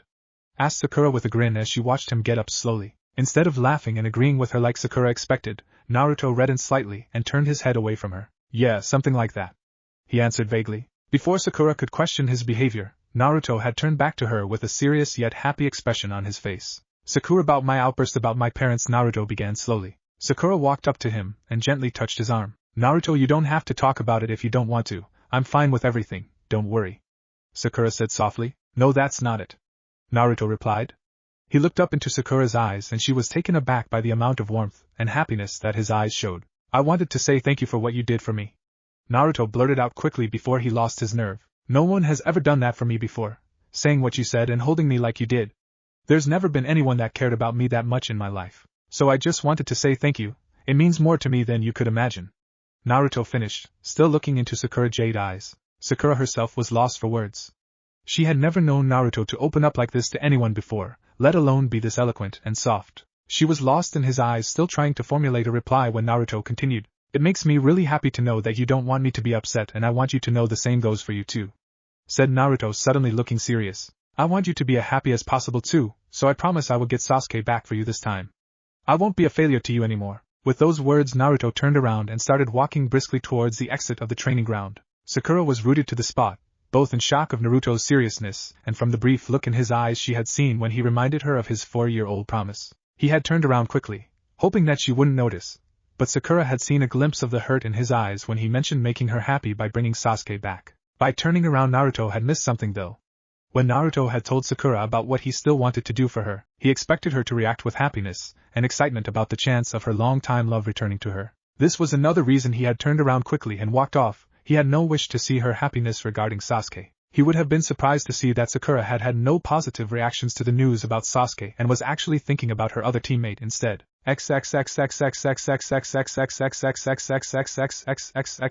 Leaving the training ground quickly, Naruto opted for jumping across the roofs of houses to get to his apartment quickly. He was wondering whether his apartment would have changed at all over the years when he was interrupted by the Kyuubi's voice inside his head. Why would you tell that girl you would bring back another male for her gaki? Asked the Kyuubi in its huge, reverberating voice. I can see your thoughts and feelings, Naruto. Doing this for her will only ruin your own chances with her. Naruto looked down as he traveled across the roofs. It's not that simple. The fact is I don't have a chance with her, no matter how much I loan, no matter how much I want to be. She loves Sasuke and there's nothing I can do to change that. The only thing I can do for her is to keep her safe and make her happy. And to make her happy I need to bring back Sasuke, Naruto explained in a dull voice. The Kyuubi snorted. Maybe you wouldn't be so decided if you saw what I saw when you fell asleep, gaki, replied the Kyuubi. Naruto flinched in surprise. What do you mean by that? Asked Naruto. There was no reply from the Kyuubi. The demon had obviously decided not to say anymore. Naruto sighed. He knew from experience that when the Kyuubi didn't want to talk, no amount of coaxing or persuasion would make him. Naruto was distracted from his conversation with the Kyuubi by his arrival at the outside his old apartment. Naruto's face twisted as he tried to smile and frown at the same time. Seeing the familiar sight of his apartment brought back nice memories from his childhood, like time spent with the third Hokage. It also brought back painful memories he would prefer to forget, like getting abused physically and mentally by the villagers, searching in bins for scraps of food because shops wouldn't sell to him, and simply just crying alone on his bed where he didn't have to pretend to be happy. Naruto didn't blame the Kyuubi for the treatment he received as a child, and he had told the Kyuubi that a long time ago. Naruto knew it wasn't the fox's fault he was trapped inside Naruto, and it was the villagers' decision to be close-minded and treat Naruto like they did. It was one of the main reasons the Kyuubi had grown to respect Naruto as a person. In turn, Naruto had grown to respect, tolerate and even, on rare occasions, like the Kyuubi over the past year, in which the two had established a relational of mutual respect.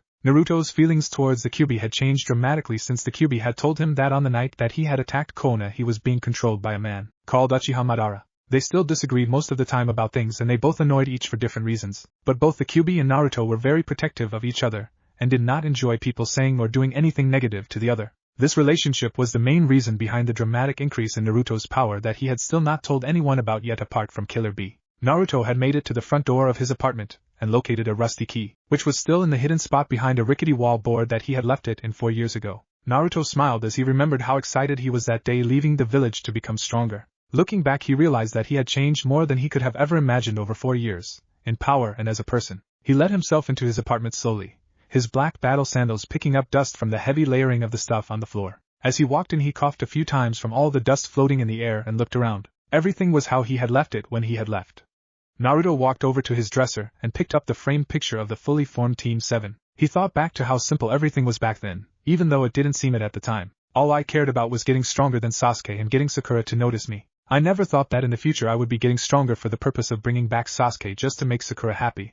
Naruto thought sadly. He was interrupted from his thoughts by a loud knock on his door. I've only been home a minute and I'm getting visitors already, thought Naruto dryly. He opened his door to find a masked ANBU member standing there. Hokage-sama requires your presence if you are available, informed the ANBU member. If you are not available now, she would like to see you tomorrow morning at the latest. Well, I was planning on grabbing some dinner at Ichiraku's, but that can wait, I suppose, mused Naruto. I'll come now, but I just need to lock up, so tell the Hokage you'll be at her office in under a minute, Naruto replied, though Naruto couldn't see it. The ANBU's eyebrows were raised. In under a minute? Surely it will take you longer than that? The ANBU asked, surprised. Naruto grinned as he took his house key and locked the door to his apartment. I could get there quicker, but I don't really want to make the effort, chuckled Naruto. The ANBU was a bit stunned. The boy didn't look like he was lying, and only ninjas of Jounin or ANBU level were taught Shushin to teleport. Well, I guess I'll see you there then, replied the masked man in good humor. Naruto smiled. He could see the man didn't believe him. I'll race you there, said Naruto before he vanished from the spot with the swishing noise usually accompanied by something so fast it cuts the air. The masked ANBU blinked. What the hell? He just disappeared, no hand signs or anything, he thought before making quick hand signs and teleporting to the Hokage's office with the Shushin. After leaving the shocked man behind him, Naruto continued using Shunpa, Flash Step, to tear across the village at an incredible speed, using various roofs as stepping stones. In a matter of seconds he had arrived, slightly breathless, at Tsunade's office window. Naruto saw that the ANBU from his apartment had appeared in the office the same time that he arrived. Naruto waved jauntily through the window at the ANBU member, whose only response was to raise a shocked hand in reply. Tsunade, meanwhile, was a tad perplexed that one of her top-ranking ANBU guards had teleported into her office unannounced and seemed to be waving at her. Any special reason you're waving at me? Asked Tsunade irritably. And what did Naruto say about the meeting? The ANBU just replied by pointing at the window behind Tsunade. The Hokage turned around to the sight of Naruto climbing through her window, while trying not to get his sword and cloak caught on the ledge. You're just like your damn sensei Gaki, grumbled Tsunade. Would it kill you to use the door like a normal person? Well, this way's a lot quicker if you think about it, replied Naruto grinning. I can see why Sennin does it. Tsunade gave Naruto a frown, but inside she was quite happy. I'm glad he isn't still upset and angry like earlier today. Maybe he's realized we his lineage from him to protect him. I'm still not going to raise that issue in a hurry though. Kami knows I need him in the best of spirits before telling him about Gaara, Tsunade thought as Naruto made his way to the center of the room. Well, Naruto, I didn't expect you to want to have a meeting tonight, so we will need to wait a few minutes while the necessary people are summoned, Tsunade said to Naruto. That's okay, Bachan, Naruto replied smiling. I was about to go and have some dinner at Ichiraku's, but it can wait a while. Besides, I know I didn't really finish my explanation earlier, so it's only fair I tell you now. While Naruto was putting on a smile, inside he was battling a tumult of emotions. He was trying to hold back the anger he was still feeling over not being told who his parents were when he was younger. He convinced himself that everyone had wanted the best for him and had good intentions, but that only lessened the anger a bit. Tsunade and Naruto waited in silence for the necessary people to arrive, preferring to save conversation for the meeting. A few minutes later there was a knock on the office's window. To no one's surprise it was Jiraiya, smiling goofily while being let in by Tsunade. As Jiraiya made it inside the office, Kakashi appeared suddenly in the middle of the office using Shushin. Well, everyone is here now, began Tsunade. I think you all know why you're here, to continue Naruto's explanation of how he achieved his power and his progress with the Kyuubi. Anyone want to start? Tsunade asked, looking at the three ninja in front of her. Well, I will, I guess, Kakashi said, glancing at Naruto. Naruto, you didn't answer my question before about your lack of chakra. What happened to it? Kakashi asked. Yes, I'm curious about that as well, seconded Jiraiya. I didn't notice it until Kakashi mentioned it before, but your chakra is at a high genin or low chunin level. That's easy enough to answer, replied Naruto. It's not that I lost my chakra, I'm just suppressing it constantly with the help of a seal on my body. Naruto tugged his collar down and pulled his cloak away from his left shoulder, exposing a complicated-looking seal just above his collarbone. Tsunade looked confused. Why go to all the trouble of suppressing your chakra like that? It will only hinder you in battle, won't it? Tsunade questioned. It won't affect when I fight because I can release the seal whenever I want mentally. If I fight someone that forces me to actually fight seriously, I just release the seal, letting all my chakra out. The exception to this is if I experiencing strong negative emotions like anger. In those situations the seal can lapse momentarily, letting out my chakra unhindered, explained Naruto. That doesn't explain why you're sealing it in the first place, Gaki, Jiraiya said questioningly. Well, the truth is that it would be inconvenient to let my chakra flow its full level all the time. My chakra level has grown exponentially over the last year. It has also changed in nature. Letting people experience it could cause problems, especially in Konoha. Jiraiya snorted in derision. So what, you're saying that your chakra has gotten so large you have to hide it? It sounds like you've just gotten a big head, Gaki. Kakashi was more pragmatic. So how much of your chakra are you suppressing at the moment, Naruto? And can you adjust how much you do suppress? Yep, sure can, answered Naruto, raising a hand to the chakra seal and mentally adjusted how much chakra he was releasing. Now, as I'm sure you've noticed, I've got the chakra level of a high jounin. To how much I suppress it depends. Right now at high jounin level, I'm suppressing about 99% of my chakra, probably more. Tsunade, Jiraiya and Kakashi's eyes widened comically. How could the boy possibly have so much chakra? Even when he had left 4 years ago for the training trip he had exceptionally large chakra reserves, but this was completely over the top. Kakashi decided to voice the question in all of their minds. Naruto, he began, still bewildered. How can you have that much chakra? I've never even heard of anyone that has anywhere near that amount, and that's coming from someone who knew your mother, who had the highest chakra reserves I've ever seen in a person. Naruto smiled and flinched at the same time at the mention of his mother. Well, it's thanks to my mum and the Kyuubi that I now have such massive chakra reserves, he explained. I was told by my mum that the Uzumaki bloodline usually had large chakra reserves. It was the main reason they were chosen to be Jinchurikis for the Kyuubi before me. My mother had an exceptionally large amount of chakra even for an Uzumaki, and that seems to have been passed on to me. All three adults were surprised by all the secrets Naruto had been informed of by his parents. What else did Minato and Kushina tell him? Wondered Jiraiya worriedly. All of them were silent as they allowed Naruto to continue his explanation. Now the reason my chakra levels are so much larger than before is thanks to the Kyuubi, Naruto said, turning to Jiraiya. Sennin, you've seen how Uncle B and the Eight Tails relationship is and how they exist, right? Naruto asked. Jiraiya nodded as Naruto turned to Kakashi and Tsunade to elaborate. The Eight Tails completely trusts Uncle B and vice versa. The result of this is that Uncle B can call upon and use the Eight Tails chakra whenever he needs to without any risk to himself. Tsunade nodded. That kind of relationship is what we were hoping you could attempt to create with the Kyuubi on your training trip. From what you said about you and the Kyuubi so far, can I assume that you have achieved that sort of relationship with the Kyuubi? She asked hopefully. Naruto nodded. I achieved that quite quickly after sorting out some things with the fox. Uncle B was really impressed. However, there was still over half a year of training left, so me and the Kyuubi tried working on ways to become even stronger. Jiraiya's eyes widened. Are you telling me you've exceeded what Killer B has with his Bijou? How could you possibly improve on that? He asked. Naruto grinned proudly before answering. You're right. I achieved a new level of Bijou and Jinchuriki relationship with the Kyuubi. This level is unique to me and would only work for me as far as I know, since I have such a huge amount of chakra by myself. The basic premise is that me and the Kyuubi have completed fused our chakras together, forming one immense chakra reserve. His elders just gaped at him, unable to speak. Naruto just smiled until one of them found their voice. That person turned out to be Kakashi. But Naruto, the Kyuubi is just a creature of hatred and anger. Why would it do such a thing as give up its power to help you become stronger? Kakashi questioned. Naruto's eyes hardened slightly. The Kyuubi is burdened by hatred and anger. That is just how he was created.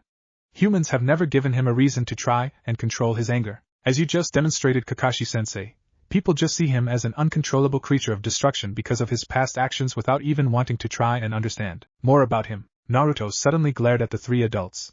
It was exactly that kind of thinking that caused everyone in the village to hate me and want me dead when I was younger. I'm not the type of person to want to destroy for revenge, so I was nearly pushed to suicide by that kind of treatment. The Kyuubi is the type of creature to get angry and hate at the slightest provocation, so you can understand how could have reacted to the treatment he received over the years. One by one the adults looked down as they realized their mistake. They had scolded and hated the villagers for treating Naruto as they did, but they had done the exact same thing to the Kyuubi. Especially since they now knew the Kyuubi was being controlled at the time of its attack on Konoha. They actually felt sincerely sorry for the demon fox. Naruto meanwhile was remembering the Kyuubi's words to him before they permanently fused chakras. Naruto had been in the same boat as Kakashi, not believing the Kyuubi would do such a thing. He had asked the Kyuubi why he was willing to do it, and the Kyuubi had closed its eyes and rested its head on its paws inside Naruto's mindscape. Naruto, I always thought I was a being hatred like everyone else did.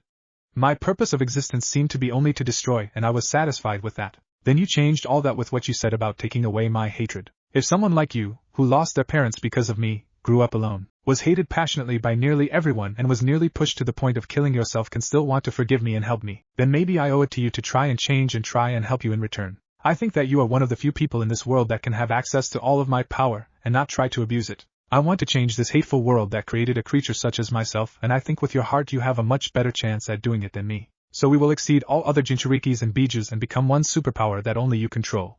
I have never trusted a person like I have with you, Naruto, don't waste it. Naruto had walked forward, touching the Kyuubi on the snout, looking into its eyes, smiling. I can't change the world by myself, we will do it together. Naruto said sincerely. Just one thing though, even after going through all we have I still don't know your real name. I'm getting sick of just calling you Kyuubi and Fox. The Kyuubi grinned, not an evil grin for once. I can tell you my name, I suppose. It's probably a good idea since I am going to be fusing myself with you shortly. My name is Kurama. Naruto was pulled back to reality by Tsunade asking him a question. So is the Kyuubi still inside you or is just a part of you now? Tsunade asked. Yes to both of those questions. Naruto replied.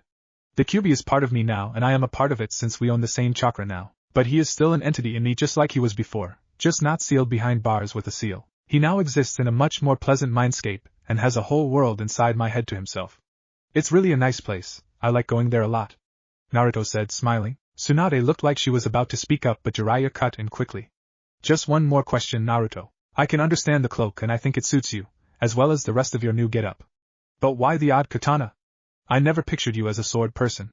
Jiraiya questioned. Naruto grinned as he pulled his katana smoothly from its strap on his hip and held it horizontally up in front of him with an outstretched arm. This sword was a manifestation, or a gift, from the Kyuubi. This sword allows me to channel the Kyuubis and my power a lot easier, meaning I can perform much more powerful attacks with it. It also can act as amplifier, taking my power to next level. Only with this sword can I achieve my maximum power. Naruto lectured. Everyone was silent for a moment as Tsunade looked questioningly at Jiraiya, who nodded slightly in reply. Naruto saw the action and was about to question it before Tsunade began to talk. Naruto, we are all very happy for and offer our congratulations. You have far surpassed what we thought was possible in your years of training. We do not have to fear for your safety anymore due to your lack of power. Tsunade said in a low voice. Naruto smiled at the praise. He already knew he'd grown immensely powerful and was proud of it, but it was still nice to hear it coming from the people he respected most. Tsunade continued in the same dull voice. It is safe now to reveal to you information that has been held back from you about the Akatsuki and the Jinchuriki. Naruto's smile faltered. What do you mean information I haven't been told about yet? Have the Akatsuki's plans changed? Naruto questioned. No, they haven't. Tsunade continued.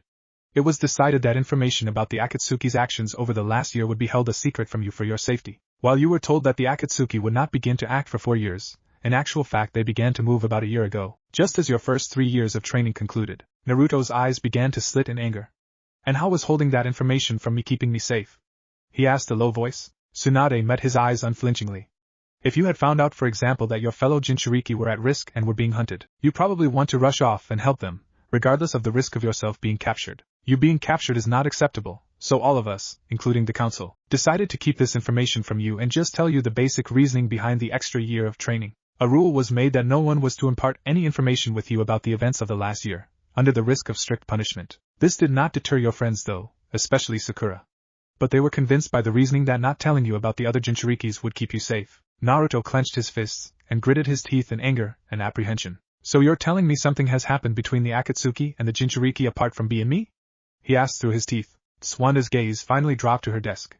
She took a deep breath before revealing what would undoubtedly cause Naruto to become the most upset over everything he had been told so far. All the Jinchuriki have been captured and killed for their bijou over the past year except you and Killer B. Naruto's eyes widened, too shocked to be angry. All of them? Well, obviously not Gaara. He couldn't have been beaten. Tsunade didn't answer, so Jiraiya spoke up hesitantly.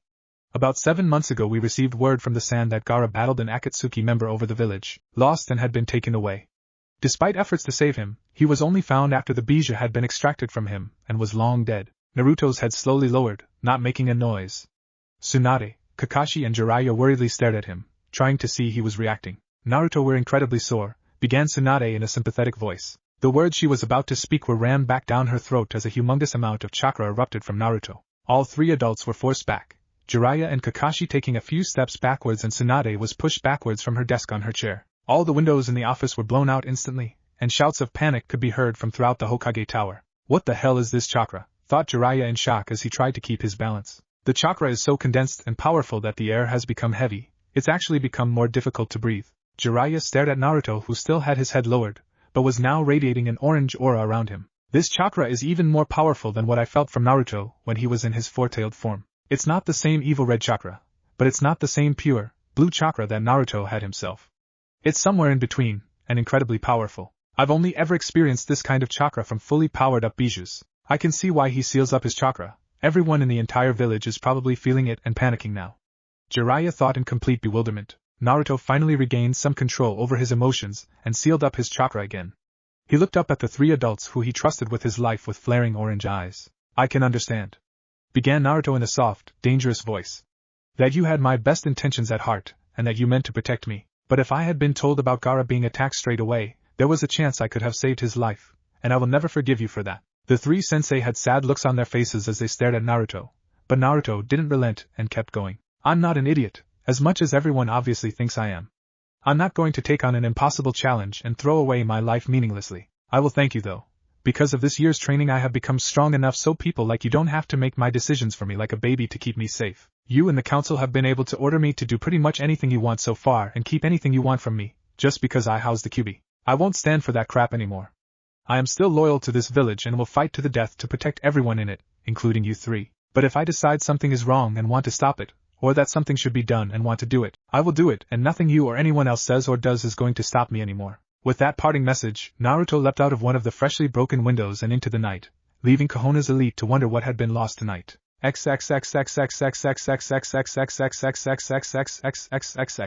Naruto was having his eventful meeting in the Hokage's office, Sakura was laying on her bed thinking over what Naruto had said and done when he left her over an hour ago. The thing that was most prominently playing over and over again in her mind was the hurt look that had come over Naruto's face when told her he was still going to bring Sasuke back for her. She couldn't figure out why he would be hurt about that though. Didn't he want to bring Sasuke back as well? Then his words hit her. He had said he would do whatever he could to make her happy by bringing Sasuke back. Sakura thought back to when she had approached Naruto crying 4 years ago, begging him to bring Sasuke back for her. She realized that he had had the same hurt-looking face back then as well. It wasn't the fact that he was trying to bring Sasuke back that was hurting him. It was something else.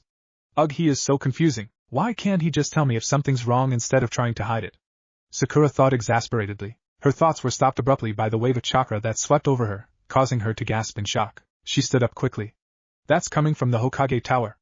But this chakra is insane. Whose is it? Sakura closed her eyes as she concentrated on the chakra, trying to pinpoint whose it was. Her eyes flew open moments later as she found her answer. It's kind of different, but that's definitely Naruto's chakra signature, she thought as she rushed to her wardrobe, pulling out her ninja gear. How does he have such humongous chakra now? And more to the point, why is he releasing so much right now?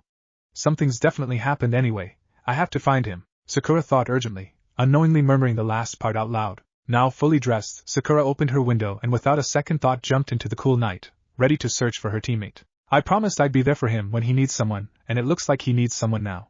Hold on, Naruto, thought Sakura, and she leapt across rooftops as fast as she could towards the Hokage Tower. A special moment. After a couple of tense minutes of running full pelt across rooftops, Sakura finally made it to the Hokage Tower. She didn't have much hope of finding Naruto in the tower itself, as about 30 seconds beforehand she had felt Naruto's massive chakra die down to its previous unnoticeable and untraceable level and move away from the tower at high speeds. Sakura had decided to still head over to the tower to find out what had happened to make Naruto release so much chakra. Sakura landed, breathing hard, on the tiled ledge that ran alongside the windows of her mentor's office. She noticed immediately that all the windows were broken, but there was no glass on the floor inside the office. She deduced that whatever occurred had blown the windows out from the inside quite forcibly from the lack of glass in her immediate vicinity. Sakura raised her eyes to look around the rest of the office and was met with the sight of her mentor, Jiraiya and Kakashi looking down with desolate stares. Being careful not to snag herself or her clothes on the jagged glass around the edges of the window, Sakura jumped deftly into the room. She noticed that everything that wasn't very heavy in the room was pushed up against the walls on all sides, like something had pushed everything away from the center of the room. The three mentors lifted their gaze to acknowledge the teenage ninja, But before they could speak, Sakura started firing off rapid questions at them. What happened with Naruto? Where is he now? Did he cause this? What did you do? The incredibly worried Sakura was cut off by Tsunade raising her hand for silence. We told him about what the Akatsuki have done to the rest of the Jinchuriki, including Gaara. Tsunade told Sakura with sadness in her eyes. Tsunade thought of Naruto like a grandson, and she felt appalling having to make him this upset. She knew that it had to be done for his safety, but that didn't make her feel any better about it. I think that you and the entire village probably know that he didn't take the news well. Tsunade continued, eyeing the messed up room around her. Sakura lowered her gaze. Naruto had returned to Konoha only this morning, bubbly and happy like he always was, and already there was something else upsetting him and making his life harder to cope with. Sakura bit her lip to hold back a tear that had formed.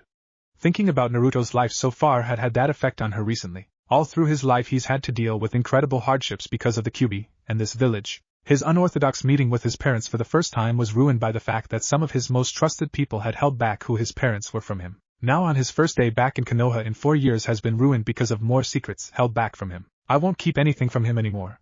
When I find him and have calmed him down, I'll tell him about Sasuke, no matter how many people think I should wait to tell him, Sakura thought. Sakura wiped her eyes quickly and looked up at the melancholy bunch of adults with a new look of determination in her eyes. Okay, I don't need to know any more right now. I need to find Naruto.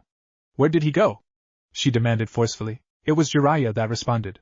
I don't know where the hell he's gone. I can't sense him at all. He must have sealed enough of his chakra so people wouldn't be able to find him. I do know that he's angry and upset, so he will probably be in one of his favorite places where he can calm down. Jiraiya answered. Sakura nodded and briskly walked over to the office window, already sifting through her memories for all the places Naruto could have gone to. As Sakura went to jump out the window, her mentor's soft hand on her arm stopped her. Sakura turned her head to see Tsunade with a worried look on her face. Sakura, Naruto was extremely upset and angry when he left just a few minutes ago. I'm not sure going after him now would be the best thing to do. Maybe you should let him calm down a bit and look for him in the morning?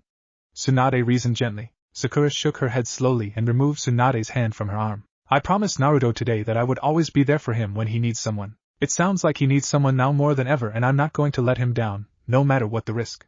Sakura replied. Without another word, Sakura leapt out of the window, copying the actions of her blonde teammate from a few minutes ago. 15 minutes later, Sakura was becoming quite frustrated. She had been searching for Naruto in all the places she could remember him going since she had left the Hokage Tower, to no avail. She paused for a quick breather outside a bustling night bar to think over the options again. She had already checked Naruto's favorite ramen bar, Ichiraku's. That had been her first guess. From there she had gone to his apartment, then to the old Team 7 training ground, and finally ended up searching fruitlessly through the village nightlife. Sakura was getting annoyed with herself.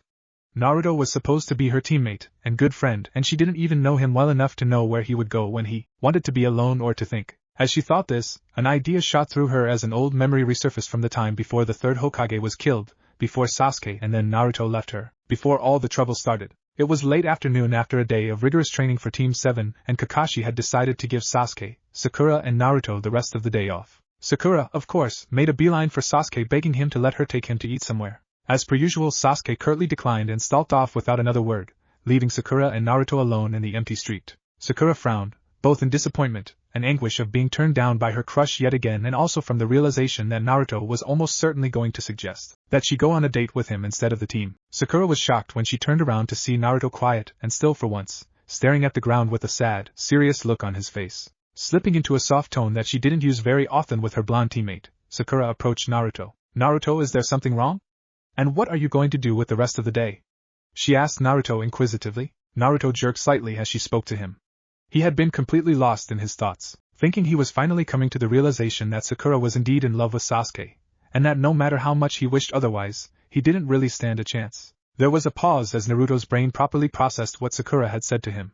He turned to face her, his eyes still showing the sadness that he was trying hard to mask. I'm sorry, Sakura, I think I want to spend some time alone for now. I'll see you tomorrow. Naruto replied in a dull voice that Sakura had not heard him use before. As Naruto began to walk off slowly, Sakura called to him. Where are you going? She asked without really knowing why. Naruto didn't seem to find anything odd with the question and replied without hesitation. He wasn't one to keep secrets from his crush. I'll be up on the Hokage mountain, on top of the fourth Hokage's head. He replied without turning around. I feel completely free up there, away from everything and everyone. I go there when I want to think about things. Neither of them met nor spoke to each other for the rest of the day. By the time Team 7 met up in the morning, Naruto was back to his usual loud and obnoxious self, and Sakura was too obsessed with trying to get Sasuke to notice her to remember to ask Naruto what was wrong. Sakura closed her eyes briefly in repentance as she thought back to that day. She couldn't believe she had been so wrapped up in her love for Sasuke that she hadn't even cared enough about her other teammate to want to help him. At least I have a good idea as to where he is now, thought Sakura as she jumped off in the direction of the Hokage monuments. It took Sakura 5 minutes of running and jumping as fast as she could to reach the top of the Hokage mountain. Sakura put her hands on her knees and panted heavily for a few moments, trying to get her breath back. She stood up after her breathing had gone back to somewhere near its normal non-sporadic rhythm, and looked around her. She was currently standing on the second Hokage's head, she realized, so she turned in the direction of the fourth's carved-out face and lightly jogged across. As the yellow flash's face, and Naruto's father's face, Sakura remembered with a jolt, came into view, her hope began to fade. She couldn't see any trace of her upset friend anywhere from where she was standing. Sakura decided to double-check before she gave up and leapt across onto Naruto's father's carving. As she started to traverse the dome of the fourth's head, her spirits soared. Sitting on a makeshift ledge on the left side of the Hokage's face was her blonde teammate. Sakura smiled broadly, despite the situation, and ran towards him. As Sakura neared Naruto, she called out to him. Naruto! Naruto turned around to face his approaching teammate. As Sakura reached Naruto and took a proper look at his face, she jerked where she stood. She had expected him to be showing anger and him to shout at her, or to be upset or possibly even be crying. What she was faced with though was a completely emotionless shell of what her blonde friend's former self. His amazingly bright azure eyes were dulled, his face had lost its usual happy glow, now looking a lot paler. As he met her eyes, there was no recognition from him, no twitch of his mouth starting the smile she was used to him wearing when she greeted him, and no mischievous twinkling in his eyes. The two were motionless and silent for a few moments, as sadness welled up in Sakura as she realized what must have been revealed to him at last. Naruto finally spoke. "Hi, Sakura," he said flatly, turning his gaze back to the night sky over the beautiful sight of Konoha lit up in the darkness. Sakura flinched slightly at the absence of the usual suffix after her name. She didn't know why that hurt her as much as it did. When she was younger, she would have been glad to not have Naruto refer to her in such a familiar way. Now she just wanted for him to change back into the young little boy that had been crushing on her back in Team 7. What? Why do I want that? Sakura thought irritably. She forced those thoughts out of her mind for now and focused on the reason she came to see Naruto in the first place. "Hey Naruto, do you mind if I sit down with you?" Sakura asked tentatively. Naruto's body didn't give away any reaction as he replied without turning around. "Sure." Sakura didn't hesitate and flopped herself down next Naruto, copying him by dangling her legs over the big drop in front of them. She racked her brain quickly, wondering how to get to the bottom of Naruto's problems without him closing up on her. Naruto meanwhile was mentally snorting at the irony of the situation. Any other day he would have given a year's mission salary to have Sakura sitting with him alone up in this secluded place. However, with what he was dealing with at the moment, he would have preferred it if she had just left him alone to deal with everything himself. Sakura decided to breach the silence between them. "Naruto, from the state of you, I'm guessing you were told about the Akatsuki and the Jinchurikis," she said softly. Sakura stared at Naruto from the corner of her eye as she waited for him to reply. His cloak was parted now at the waist, flowing out on either side of him. She saw that he now wore some sort of battle sandals that seemed to attach to gray leg warmer-looking things that traveled up his shins. On closer inspection she realized that the front part of the chaps were reinforced with something, protecting his shins. She turned her gaze to the top half of his body. His cloak was now zipped up all the way from his waist to his neck, causing his high collar to hide most of his face from the side. His golden, spiky bangs were flowing gently in the soft wind, and Sakura was filled the inexplicable urge to run her hands through them. Before Sakura could berate herself again, Naruto replied. "You knew about it, didn't you? About Gaara and the rest of the Jinchurikis?" Naruto asked in the same flat voice. Sakura lowered her head slightly. "Yes, I did. Everyone did, but we were under orders not to tell you or send you anything about it while you were training." Naruto was silent for a moment before he replied. "Is that all I am to you?" he asked in a voice barely above a whisper. Sakura's head shot up, looking at him. "What did you say?" she asked him quickly. Naruto turned to face her, and now she could see the hurt in his eyes. "Am I just weapon to everyone here? News of my friend dying was kept from me so it didn't distract me from becoming stronger. Strong enough to control and use the Kyuubi to fight for the village." The words were tumbling out of Naruto's mouth as he blurted out what he had been asking himself since he found out about Gaara. Sakura's eyes widened in horror as she realized what he was insinuating. Naruto wasn't done yet though. "I thought that people were finally starting to recognize me for who I am. I didn't realize everyone still didn't trust me at all." Sakura was about to interrupt until Naruto continued on in a much softer and quieter voice. "By the time I left for my training trip, I thought that maybe you didn't find me as annoying anymore, and that we were actually starting to be proper friends. Do you still not care about me at all, or is it that you see me as the Q?" Naruto was cut off by a hand connecting with his face hard enough to knock his head back. His head ringing and cheek burning, Naruto looked back at Sakura in shock to see her hand still raised after slapping him. She was breathing heavily and her face was contorted with a mixture of anger and sadness, the beginnings of tears visible in her eyes. "Don't you dare say that!" she yelled at him, shocking Naruto yet again. "You think everyone didn't want to tell you about Gaara? Even after we were ordered by Tsunade to not tell you anything about what had happened, all of our group decided we were still going to find a way to tell you whatever the repercussions. The only reason we didn't is because Kakashi and Tsunade convinced us that it was only done for your safety, and that allowing you to find out about Gaara could get you killed. Naruto was wide-eyed watching Sakura go off at him. She had yelled and hit him a lot of times before, but this was different. He could tell she was incredibly upset and hurt by what he had said in his moodiness, and he instantly felt terrible that he had done that to her. Sakura breathed in deeply to calm herself, bunching her fist on her knees now that she was kneeling in front of Naruto. She looked up at him again, her eyes now losing their anger and being replaced by more sadness. And don't you dare say I don't care about you. She continued, now in a softer but still hurt voice. I thought I made it clear you're an important friend to me earlier today. Naruto flinched as he remembered how she had cared for him when he had his embarrassing mini breakdown. How could he have accused her of not caring at all? That couldn't have been an act, could it? You have no idea how much I missed you while you were gone, especially this last year. Sakura continued, even more so after what happened with Sasuke. Sakura stopped as she realized what she had just been about to say. Naruto's eyes narrowed slightly at her words. Something else everyone hasn't been telling me, he asked in a colder voice. Sakura shook her head vehemently. No, what I'm about to tell you only happened only 2 months ago, and I told everyone that I wanted to be the one to tell you. I wanted to tell you as soon as possible, and this has been the first appropriate time to do so. Naruto's anger was completely erased by her explanation, now replaced by concern as he saw his teammate looked upset about whatever happened to do with Sasuke. It's okay, I understand, replied Naruto, turning to sit cross-legged facing Sakura. What happened with Sasuke? He asked worriedly. Sakura took a deep breath before retelling the events to Naruto. She knew that he wasn't going to take it well at all. Well, about 3 months ago we received the news that Sasuke had killed Orochimaru. Naruto's eyes widened again at this. So what's he doing still? Sakura held up her hand to silence him. Let me finish, wait until I'm done to comment, she replied. Naruto nodded and settled back down to listen. So after we got word of Orochimaru's death, Jiraiya used his spy network to try and find Sasuke's location. About 3 weeks later, Jiraiya was told that Sasuke was in an area quite near the Fire Country border. A retrieval team was immediately put together, which included Kakashi-sensei, 2 A and BU members, me, Lee and Niji. After a few days of traveling and following Sasuke's scent with Pakken, Kakashi's summon, we found Sasuke and confronted him. Sakura broke off, looking down. Naruto reached across without really thinking what he was doing and put his hand on Sakura's knee. She looked up at him in surprise. Even by just gently touching her leg, she could feel his heat starting to flow through her. Instead of becoming embarrassed by the slight contact, she drew confidence from it, and continued, just by looking at him I knew that he had changed for the worse. His eyes were dark and haunting, and I didn't feel any warmth from him at all. He looked into my eyes and I saw unbelievable hatred in them. We asked him about Orochimaru and told him to come back to Konoha with us. He laughed at us and told us he had no wish to come back to our weak and pathetic village. Sakura paused to look at Naruto's reaction. His hand that had been on her knee was now bunched into a fist on the ground, and his eyes had filled with sadness yet again. Naruto had hoped that after killing Orochimaru that Sasuke would have changed and see the mistakes he had made. This was obviously not the case. Sakura readied herself. This was the part of the story that would be the hardest for her to tell and probably the worst for Naruto to hear. Nevertheless, she continued, after he shot down Kakashi's proposals about coming back with us, I approached him by myself. Sakura said softly. I told him how much I had missed him and wanted him back. I said that I would make everything okay for him and that I loved him. Naruto tried to hide it, but Sakura noticed that he jerked slightly and a hurt look flashed across his face as she relayed what she had said to Sasuke. It was the second time she had seen him make that face today, the first being when he had promised her he would bring back Sasuke for her happiness. She would have asked him about it, but she had to finish the story before she lost her nerve. When I confessed to him, he laughed, saying that he didn't care about me or you or anyone for Konoha anymore. That he had cut his bonds with everyone. With that he disappeared and reappeared in front of me, thrusting his new sword into my chest.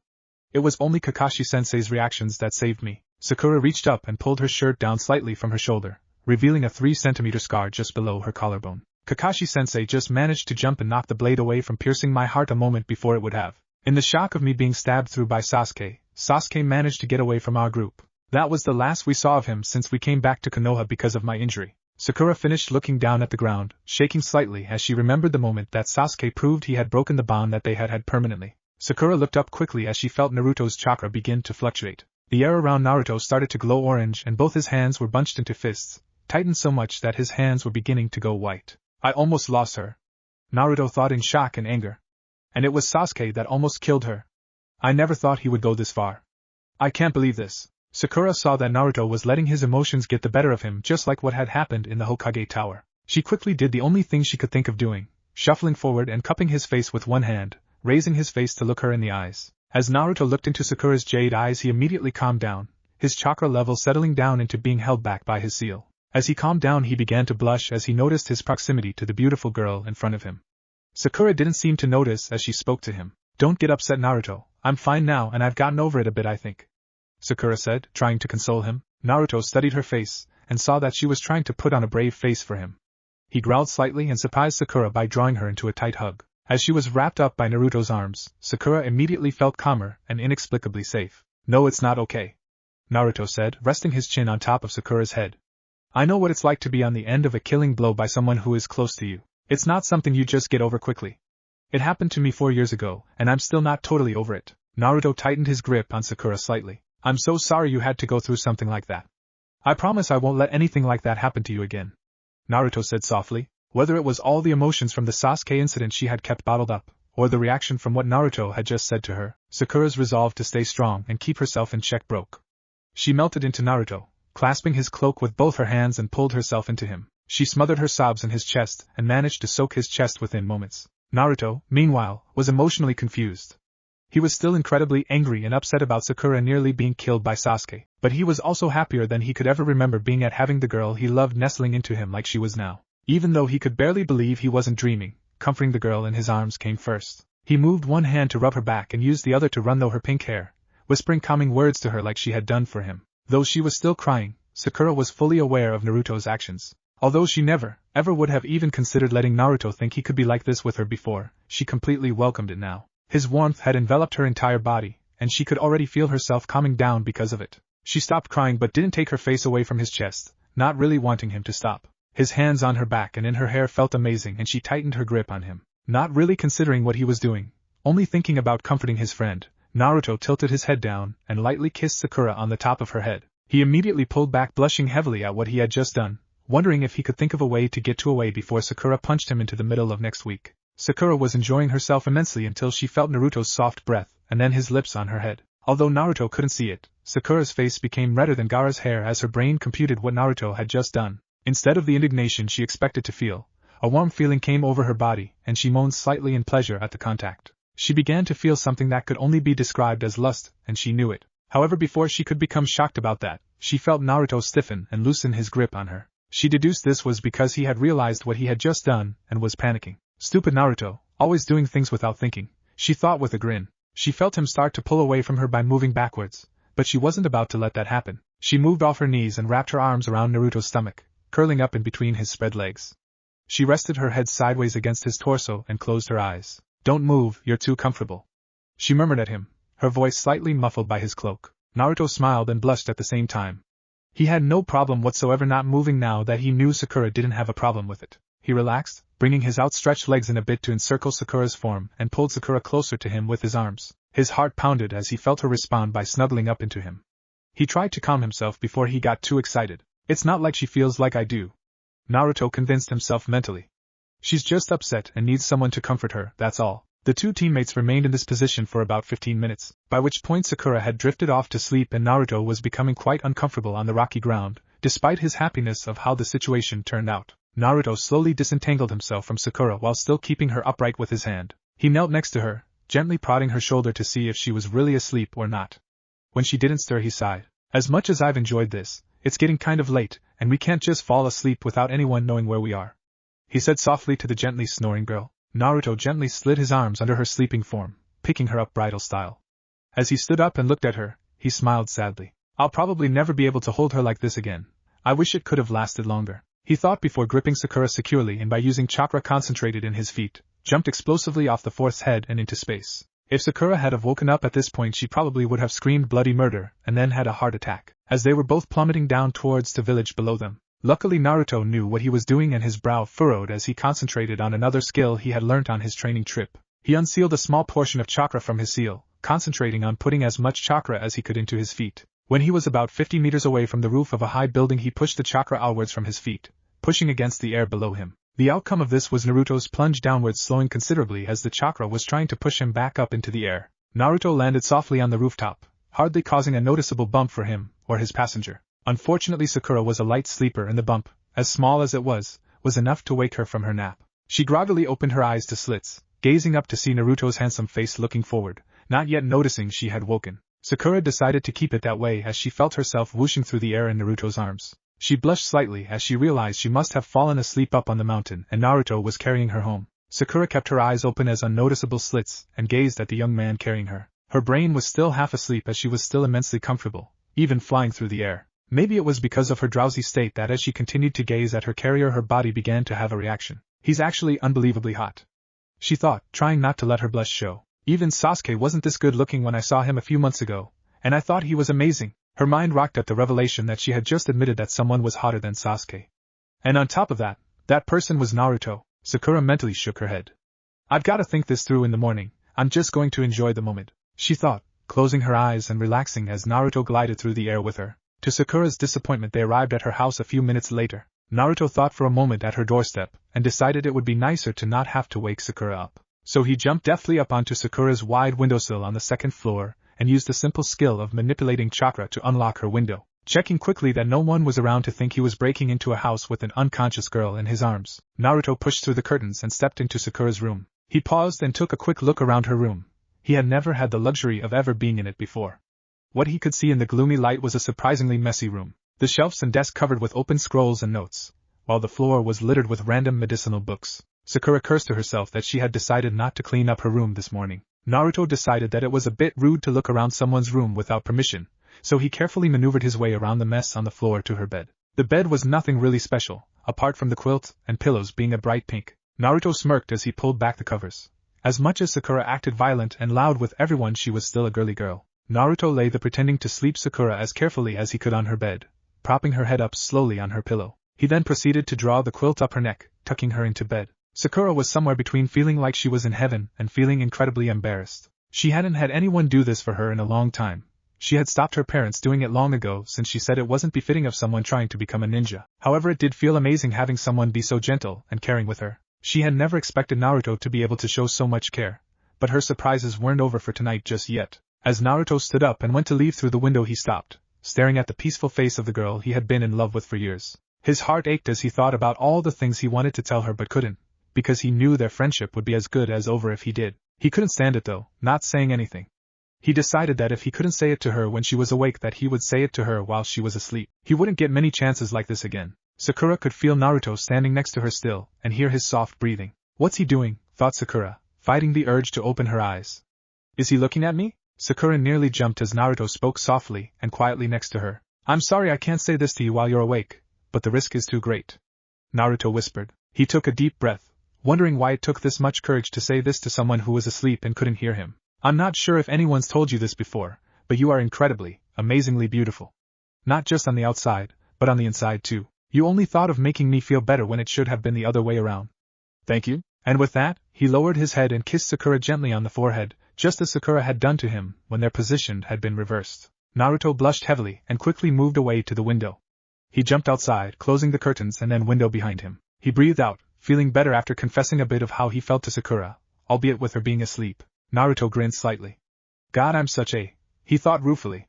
With one last backwards glance at the window behind him, he jumped away in the direction of his apartment. Back in her room, Sakura had her eyes opened wide and was blushing like a maniac. It had taken all of her self-control to not react as Naruto said those wonderful things to her, and then kissed her on the forehead. Her heart had gone into overdrive and was still beating ferociously now. Where the hell did that come from? She thought, trying to calm down. I know that he had a sort of crush on me back when we were a full Team 7, but does he really think what he said?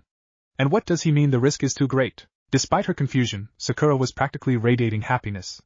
She had never thought of herself as exceptionally pretty before. The fact that someone had called her amazingly beautiful made her feel indeed amazing. Needless to say, with all the emotions and confusion running around in Sakura's mind, it took a long time for her to fall asleep. In a small dark cave somewhere in the Fire Country, an incredibly thin, red-headed man who was strapped into a large machine coughed slightly. Behind him 6 similar figures all with bright orange hair were laying on the ground next to each other, apparently asleep. A slim, purple-haired young woman approached the thin man. Nagato, are you okay? She asked tentatively. The man slowly waved a hand in dismissal. I'm fine, Conan, don't worry about me so much. Focus instead on the preparations. The man's purple, ripple-patterned eyes glowed slightly. Tomorrow we will invade Konoha. Chapter 5 The Aftermath. It was well past sunrise when Naruto opened his sticky eyelids. After the rigorous training he had been, though, Naruto usually woke up fully energized and ready to fight, but sleeping in his own bed after 4 years had put him into a state of immense relaxation. The blonde-haired boy turned his head to look out of his apartment window. He slept extremely deeply last night, and for the first time in ages remembered faint traces of happy dreams he had had during the night. He smiled slowly, not really sure why he was so relaxed and happy but content to just lay there and enjoy the moment. The warm sunlight played across his face, lulling him into a dozing state.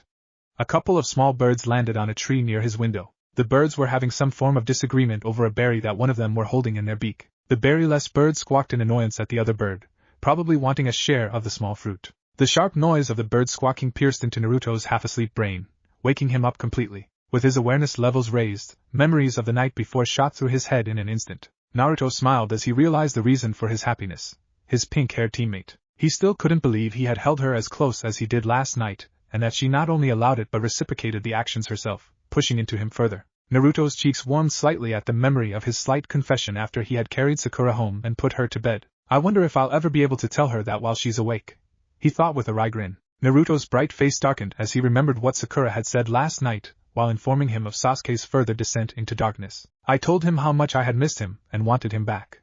I said that I would make everything okay for him and that I loved him. Naruto's eyes drooped slightly as he remembered her words. Who am I kidding? She loves the team so much that even after he tried to kill her she still loves him and wants to help him. I never even had a chance, he thought glumly. Naruto sat up in his bed suddenly, shaking his head. Why am I even seriously considering being able to be with her?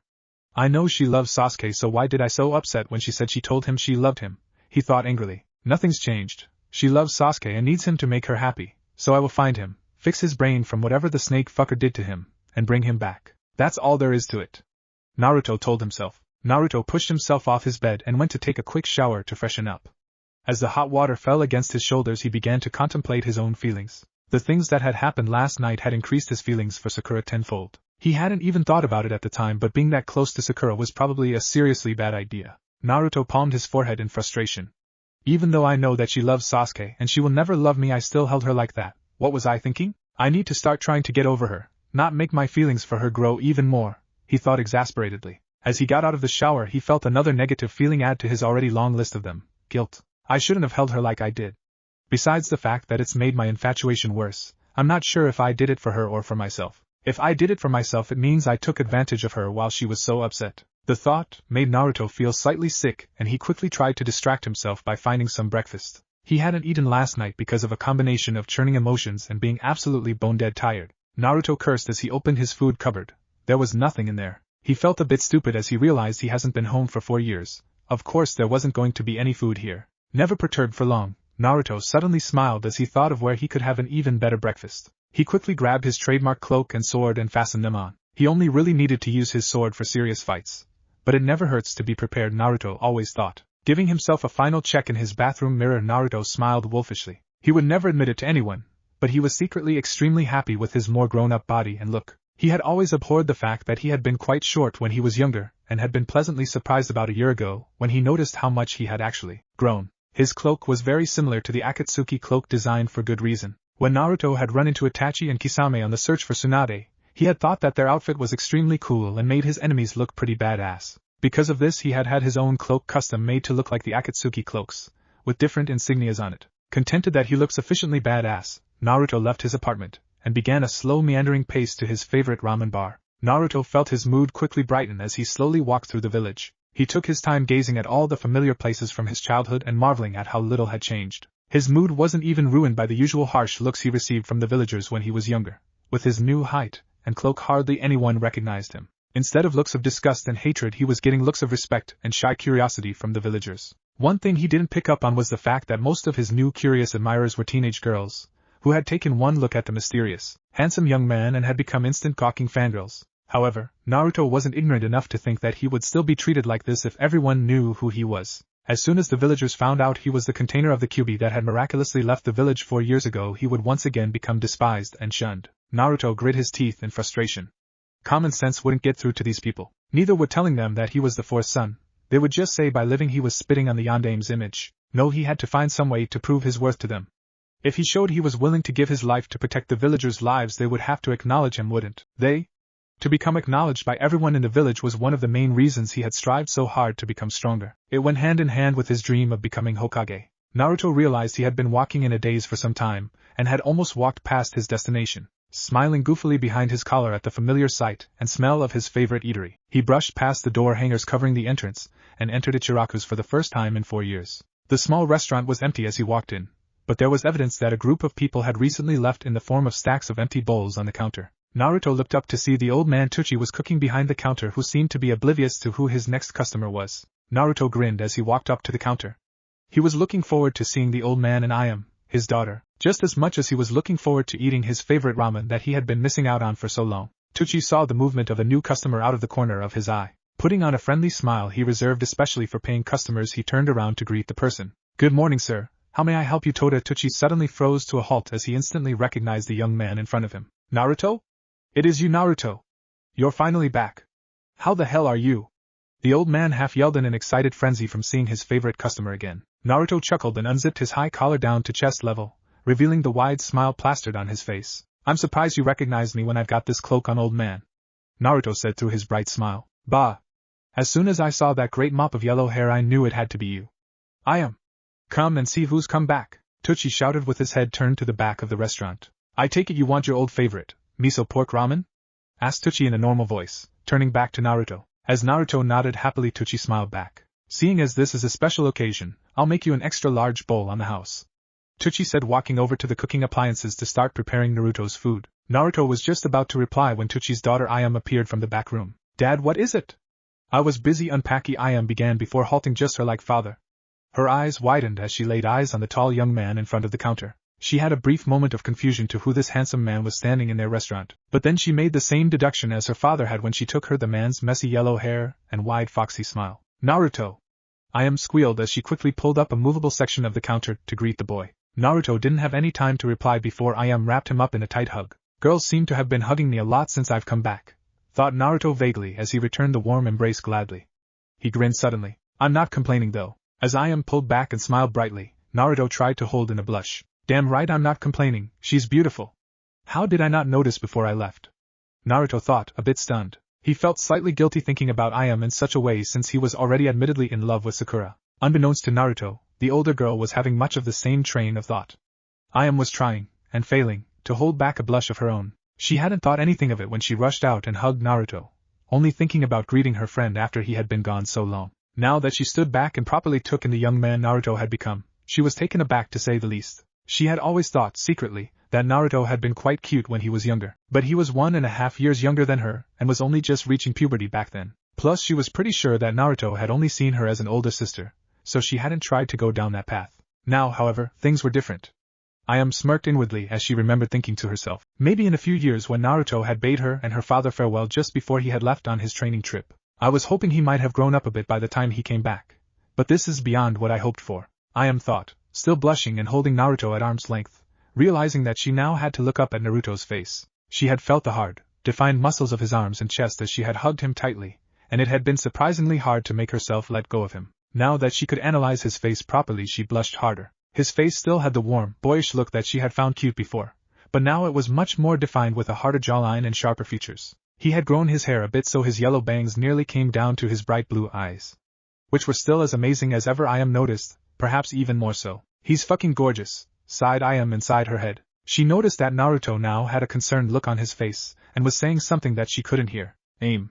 Ayam," Naruto said worriedly as he gently shook her shoulder. Ayam realized that she had been off in her own world, gazing dreamily at Naruto for nearly a minute. She shook her head and let go of her clutch on Naruto's arms, stepping back. "Sorry, I'm okay," Ayam stuttered, trying to regain her dignity.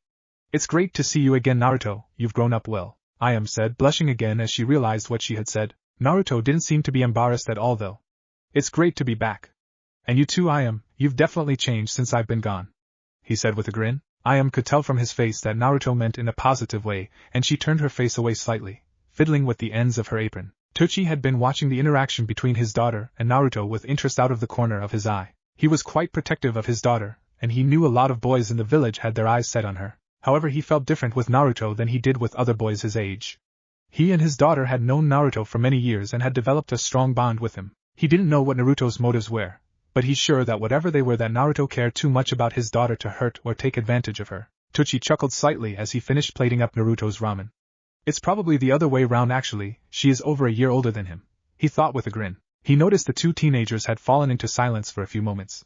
He decided to use this respite to give Naruto his favorite kaol of food. Here we go, one extra large bowl of miso pork ramen, Tsuchi announced, placing the steaming bowl down on the counter. Naruto's head snapped around instantly. As he saw the ramen waiting to be eaten, his eyes developed a slightly manic glint. I've waited 4 years for this, exclaimed Naruto as he leapt onto a stool and began inhaling the noodles. Ayam smiled at Naruto warmly.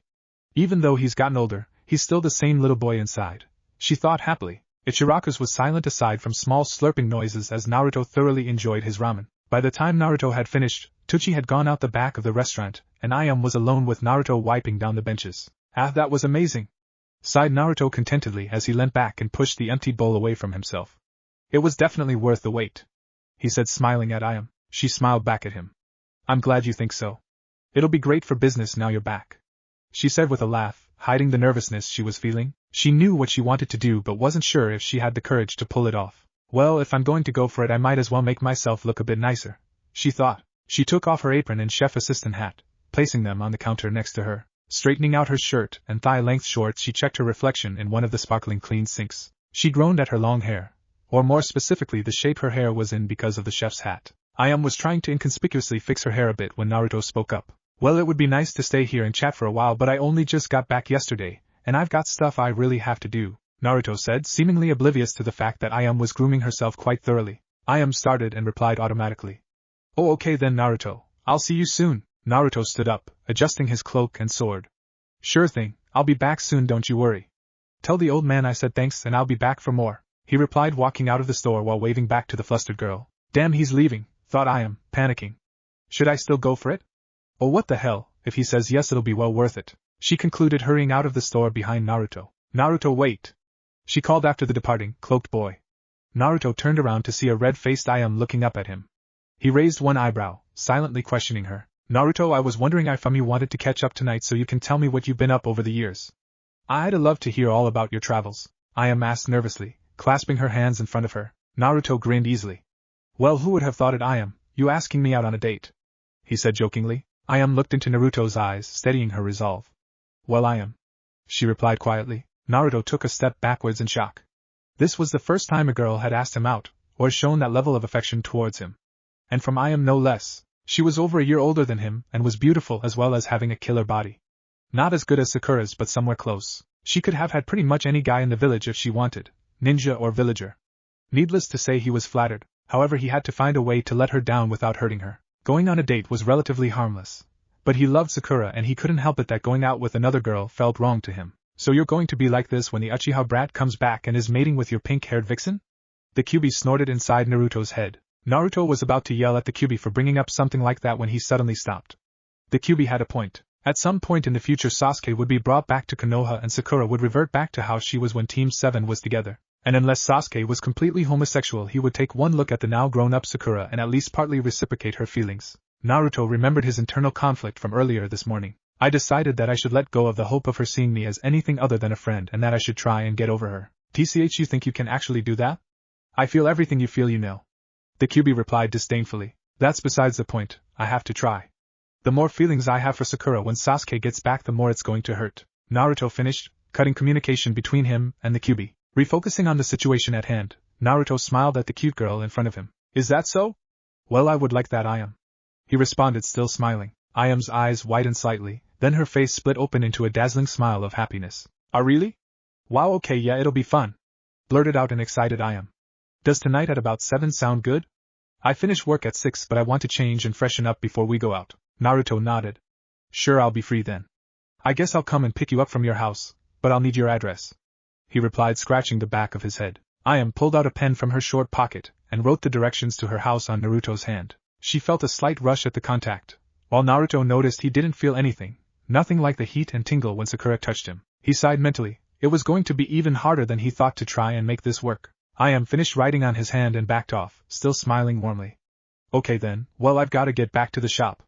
I'll see you tonight, Naruto, she said brightly as she half-skipped back to work. Naruto waved goodbye to the retreating girl, his smile giving no clue to his inner tumult. This just feels wrong somehow. She looks so happy. I can't lead her on like this. Naruto thought sadly. I thought you said you had to try, brat. You're giving up so soon? Mocked the Kyuubi. Shut up, furball. That's why I agreed to the date in the first place. I feel like shit but I have to give it my best shot. I can't even think about what it would be like if Sasuke came back now and Sakura went all lovey-dovey over him again. I'd probably have to leave the village for a while at least.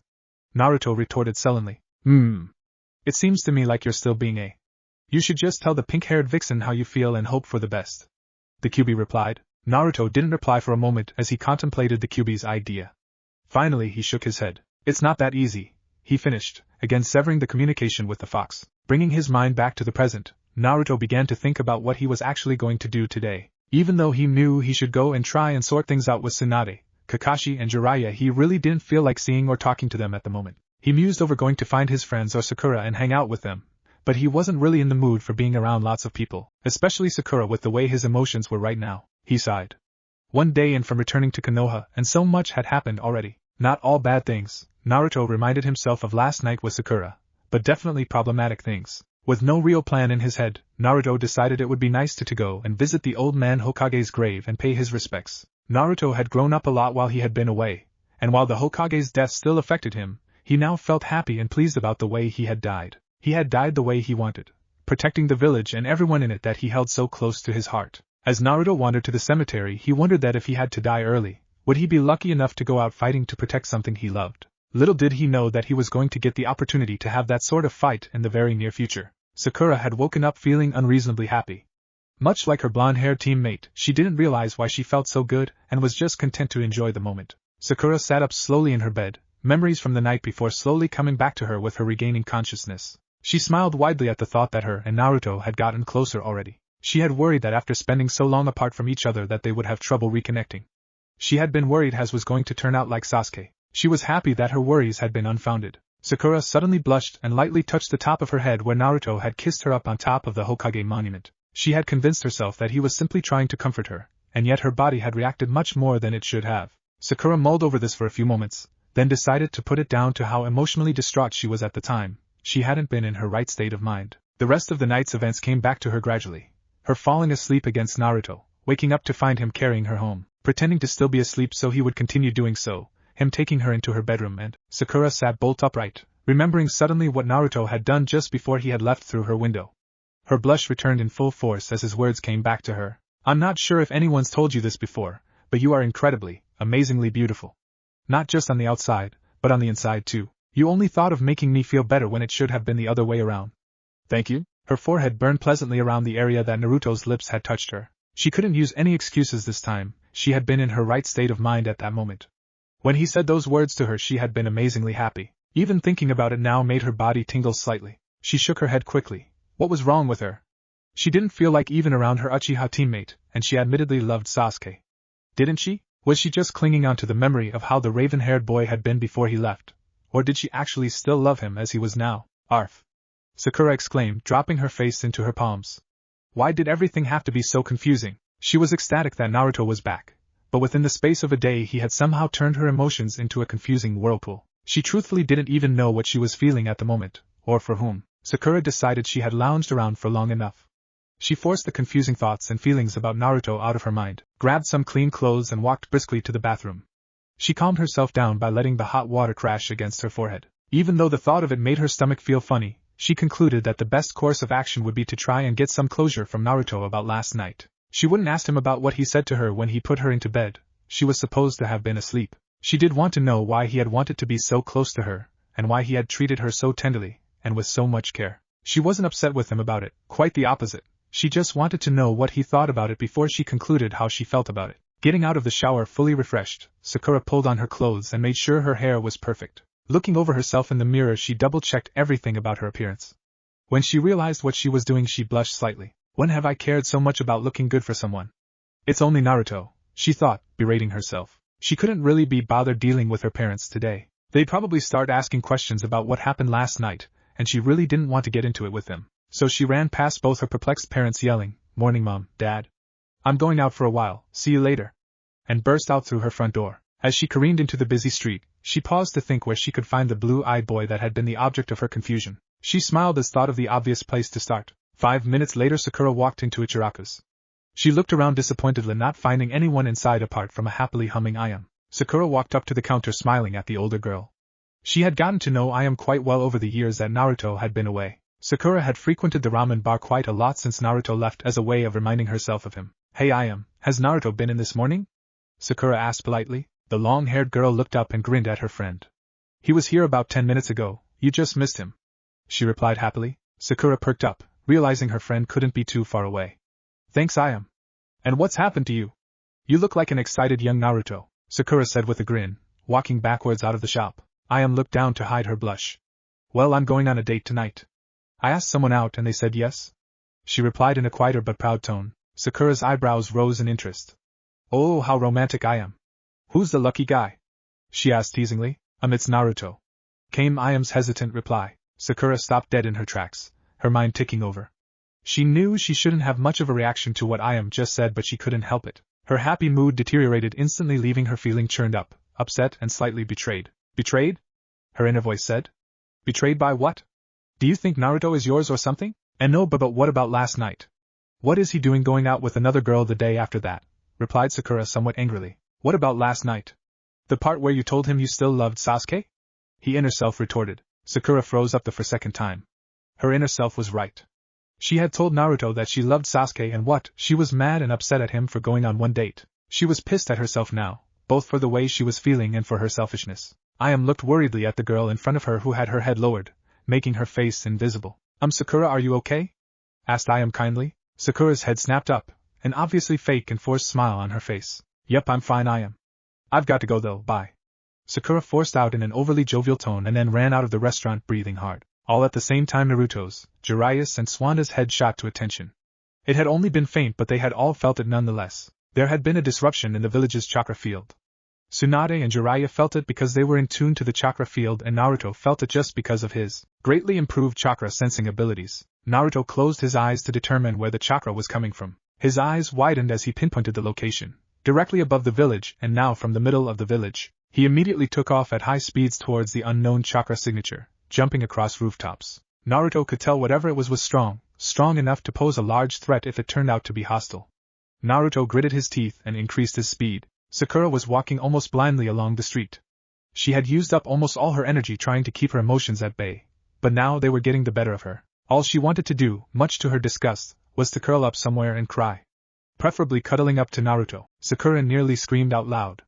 If she didn't get her feelings sorted out, she was going to become a quivering wreck. Fortunately, or unfortunately depending on how you look at it, all her thoughts were instantly wiped from her mind as a small explosion a few meters away from her rocked her backwards, temporarily disorientating her. As she became aware of her surroundings, she saw 6 cloaked figures standing in front of her. All of them had dark orange hair with unusual black piercings all over them. Their most defining feature though was their eyes.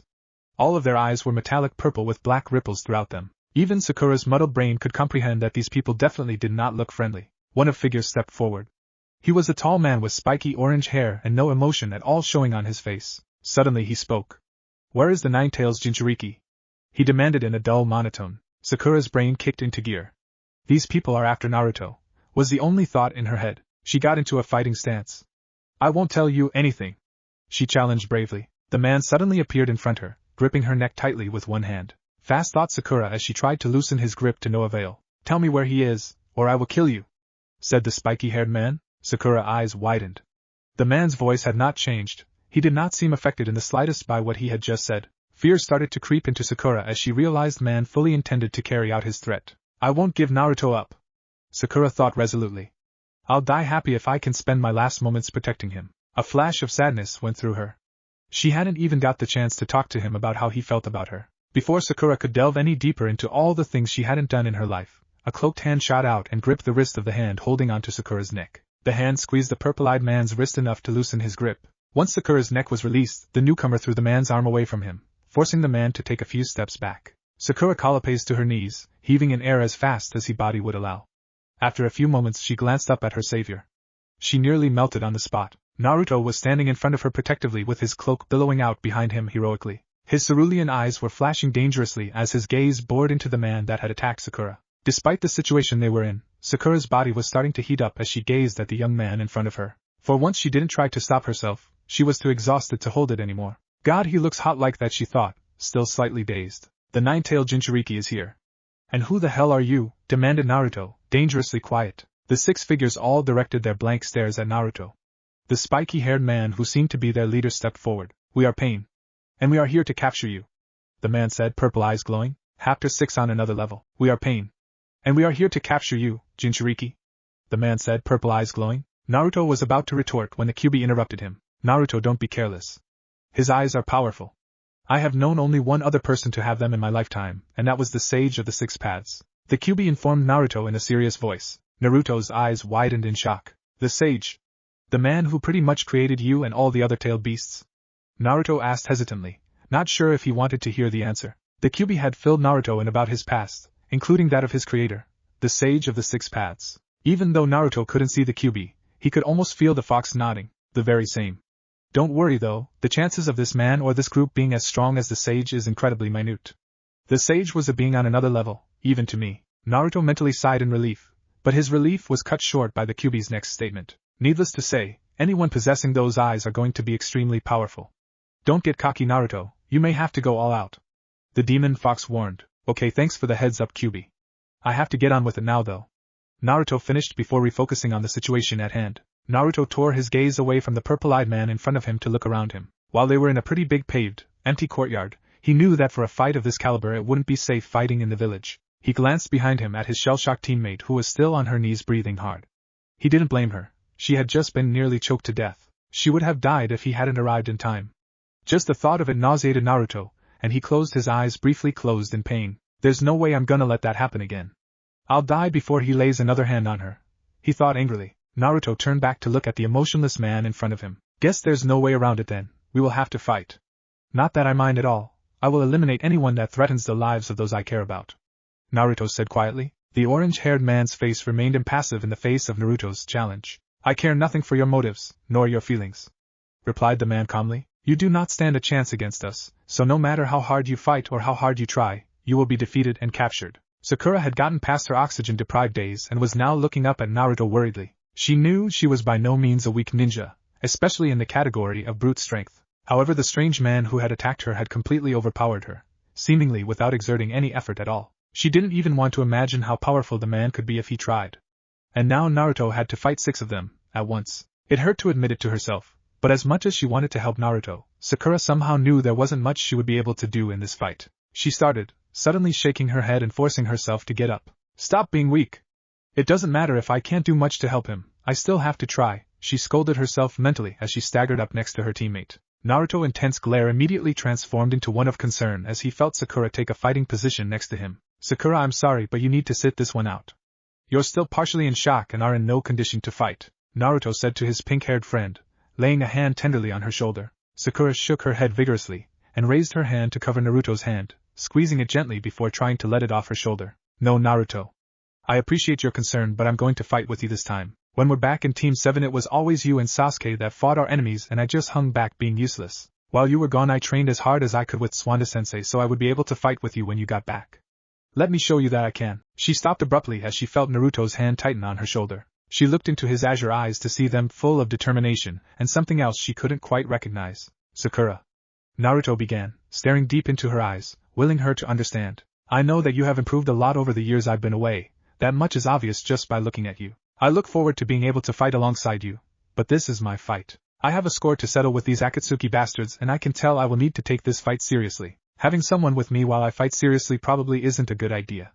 So please, let me do this alone. At that moment both Jiraiya and Tsunade made their entrance by landing down close to the 2 Team 7 members who were both staring at each other. The 2 Sannin's eyes immediately drifted to 6 cloaked figures some 10 meters away from them. Jiraiya started as he took in the cloaks the figures were wearing. Akatsuki! He exclaimed, quickly adopting a fighting stance. Jiraiya then focused on the apparent leader of the group in front of him, and his eyes widened to epic proportions. What the hell? No, there's no way, Jiraiya thought in amazement and horror. Yahiko? The Toad Sannin whispered out loud. The orange-haired man in question turned his dull gaze to the 2 newcomers. That name means nothing to me. We are simply known as Pain and we are here to capture the Nine-Tails Jinchuriki. He informed the 2 older ninjas. Tsunade growled slightly. Well, you're not getting him, we won't let you, she said forcefully as she started to pull up her sleeves. The mysterious group focused their gaze on Tsunade. Anyone in the way of our objective will be destroyed. The lead man said nonchalantly as started to raise a hand slowly. No! Naruto shouted, causing everyone including Pain to look at him. You just want me, don't you? I'll fight you alone, don't include anyone else. Naruto said looking at the Akatsuki members. Jiraiya and Tsunade looked at Naruto in shock and anger. What are you saying, brat? Don't be stupid and cocky. We will fight against him together with you. Jiraiya exclaimed loudly. That's right, Naruto, we're not going to risk you getting hurt or taken away by Tsunade began but was cut off by Naruto's raised palm. I'm not being stupid or cocky. If I want to take this fight seriously I need to fight alone. Naruto said as he began to walk forward. Jiraiya-sensei, Tsunade-sama, I'm just asking you for once to trust me. Naruto asked as he stopped in front of the two sannin, facing away from them looking at pain. Naruto's words hit both his elders hard. They still felt guilty about hiding things from Naruto, and they knew that he didn't trust them as much anymore. They both cared deeply for the blonde-haired boy and despite how they acted, they respected and trusted his judgment more than they let on. Jiraiya clenched his fist so tightly that his coarse hands became white as he came to a decision. Fine, Naruto, you can fight them alone. I know what this means to you. But as soon as you seem like you're in trouble we're jumping. No matter what you say. Naruto lowered his head and smiled slightly. Thank you, that trust means more to me than you know. I won't betray it. Trust me again when I say I won't let anything happen to anyone I care about. I will protect this village. He said in a quiet voice full of determination. Naruto raised his gaze to the group in front of him. We need to change location. I will not fight where I put the villagers' lives in danger. Follow me and we'll go somewhere where we won't disturb anyone. He said in a calm voice. It makes no difference, the outcome will still be the same. The orange-haired man replied. Naruto nodded and was just about to take off to the village gates when he was interrupted by a shout. Naruto! Sakura called suddenly, causing Naruto to turn around to look at her. Even though Sakura was prepared to let Naruto fight this pain group by himself, that wasn't to say she wasn't worried about her teammate. In fact, all she wanted to do was to run up to him, and beg him not to do it, and let everyone fight with him. Even after him only being back in Konoha a day and a bit, Sakura was already extremely protective of her blonde teammate. The only reason she was letting him do this is because she wanted him to know she trusted him. She knew after the whole secrets being kept from him debacle that it was going to be hard for him to trust people again. She wanted more than anything to make him understand that he could trust and rely on her. And if this was the best way to show him, then she would have to deal with him being unsafe. And Naruto, she stuttered slightly, thinking of how she could get her feelings across to him. I'm not happy with this, and if I'm letting you do this I'm expecting you to come back in one piece, okay? She said in a forced happy-sounding voice, smiling. However, the slight break in her voice at the end of her sentence gave away her true feelings. Naruto sensed Sakura's worry for him and gave her a wide, happy smile. He didn't have to force it all. Knowing that she was concerned about him made him inexplicably happy. Don't worry, Sakura-chan, I don't plan on getting captured anytime soon. I'll try and make sure you don't have to heal me too much, he replied with his old trademark thumb up and grinning sign. He then abruptly jumped onto a nearby rooftop and sped away towards the village wall with pain in hot pursuit. Sakura gazed after him with wide eyes, blushing slightly. She hadn't missed the suffix Naruto had added on to the end of her name, and she couldn't stop herself from thinking that she liked hearing it. A lot. It made her happy to see him behave somewhat like his old self again. She had missed his antics more than she had realized. Tsunade glanced over to her apprentice. Despite the situation, seeing the girl slightly red-faced and staring vacantly at where Naruto had been a second earlier made her grin. She's falling for him and she probably doesn't even realize it yet, silly girl. Tsunade thought, chuckling. Refocusing on the task at hand, she began to walk towards Sakura. Sakura! Tsunade called, bringing the pink-haired girl out of her daze. Yes. Sorry, Tsunade-sensei. Sakura exclaimed, flustered, turning to face her teacher. Biting back a grin, Tsunade pointed after the quickly shrinking forms of Naruto and Pain. Even if I agreed to not interfere with his fight, I'll be damned if I'm not there to jump in if I need to. You okay to travel fast? The Hokage asked Sakura. Sakura nodded her head vigorously. She was planning to go after Naruto anyway, regardless of what her teacher said. She was happy to have some backup. Sure thing, Tsunade-sensei. Sakura exclaimed before immediately shooting off in pursuit of her friend. Jiraiya chuckled as he and Tsunade watched Sakura take off so fast she left an afterimage. She cares about the boy a lot, doesn't she? Jiraiya asked Tsunade without looking at her. Tsunade smiled at the question. More than she realizes. Now come on, you old pervert, or we'll get left behind. She answered. Without bothering to retort to the less than respectable nickname, Jiraiya quickly bit his thumb hard enough to draw blood. You go after them now, I have to do something quickly first, he said before slamming an open palm into the ground. Kakashi was spending an uneventful morning doing paperwork. He sighed for the 100th time, wishing for the 100th time that something would happen so he didn't have to spend any more time filling out tedious forms. As if his thoughts were heard by some higher being, there was a slight knock on his window. Kakashi sat up, curiously pulling back the curtains to find an out-of-breath frog sitting on his windowsill with a scroll on its back. A message from Jiraiya-sama. I wonder what he could want. Kakashi mused as he let the exhausted frog in. Instead of explaining itself, the frog instead opted to flop face first onto Kakashi's desk and then refused to move. Kakashi grinned slightly at the frog before untying the scroll from its back to read. His eyes widened as took in the scroll's information. In less than 20 seconds after finishing reading, Kakashi was fully decked out in his ninja outfit and shooting out of his window. Shikamaru yawned as he walked through Konoha's huge gates into his home village. His mission that had taken the past 2 weeks had been a complete waste of time according to him. Him and Asuma, his sensei, had been instructed to patrol around the fire country near Konoha, looking around for any signs of Akatsuki movements. After talking to countless people and walking for more miles than even Shikamaru's brain could count, their search had come up fruitless. Shikamaru sighed. Well, I'm glad to see the end of that troublesome mission, he said in his usual monotone voice. Asuma laughed. Well, for once I agree with you, Shikamaru. That mission was indeed troublesome, he said, grinning at the use of his student's favorite word. Shikamaru was about to reply when something out of the corner of his eye caught his attention. He stopped dead in his tracks as he saw a blonde-haired cloaked figure apparently being chased by 6 other figures across the rooftops in patterned cloaks which looked suspiciously like the signature get-up of the Akatsuki. Asuma noticed his student stopped walking and turned to look at him. As he saw Shikamaru's wide-eyed gaze, Asuma quickly searched for what Shikamaru was looking at. His reaction was much the same as his shocked student. The spectacle became even more unbelievable as now a pink-haired girl who could only have been Sakura could be seen trailing behind the initial chasers, who was then followed by Jiraiya the Toad Sannin and the Hokage, who seemed to be having a race to see who could run faster over the rooftops. Asuma was the first to be able to make his mouth function properly. Shikamaru, I will go after them to find out firsthand what the hell is going on. Either way, it seems Akatsuki has invaded the village, and they're going to need as much help as they can get. You go and get your teammates and their Jounin sensei, and then follow after me. They seem to be trying to get outside the village, Asuma ordered professionally, living up to his rank of Jounin. Shikamaru simply nodded and ran off in the opposite direction to his sensei, trying to wrap his big brain around what he had just seen and what it entailed.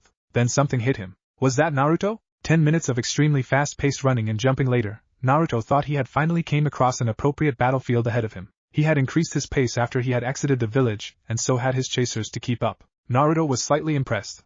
It wasn't like he was using flash step, but it was still quite a feat to keep up with him when he was traveling this fast. He had noticed that Sakura, Tsunade and Jiraiya had been left far behind them. Naruto pushed himself to a greater speed as he approached the large ridge/cliff in front of him, and pushed off into a chakra-infused jump as he reached the edge. As Naruto flew through the air, he surveyed his surroundings, nodding in appreciation.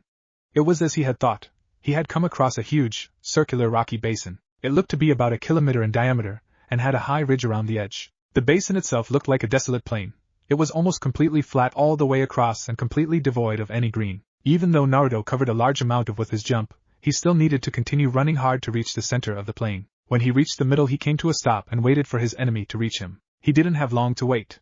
The 6 cloaked orange-haired figures stopped about 20 meters away from him a few seconds later. Naruto noticed that, like himself, the mysterious group in front of him was barely breathing hard at all. I can tell they're strong, but there's definitely something strange about them, Naruto thought as he stared at his enemies. There's 6 of them, but they don't act like separate people.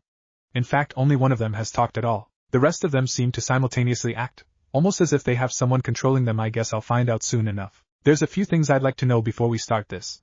Naruto called across the distance between him and Pain. You've told me your name is Pain, Naruto continued. But you're a group of people, not one person. Who or what are you? And what are your motives? I know Akatsuki are trying to capture all of the tail beasts, but why are you doing this?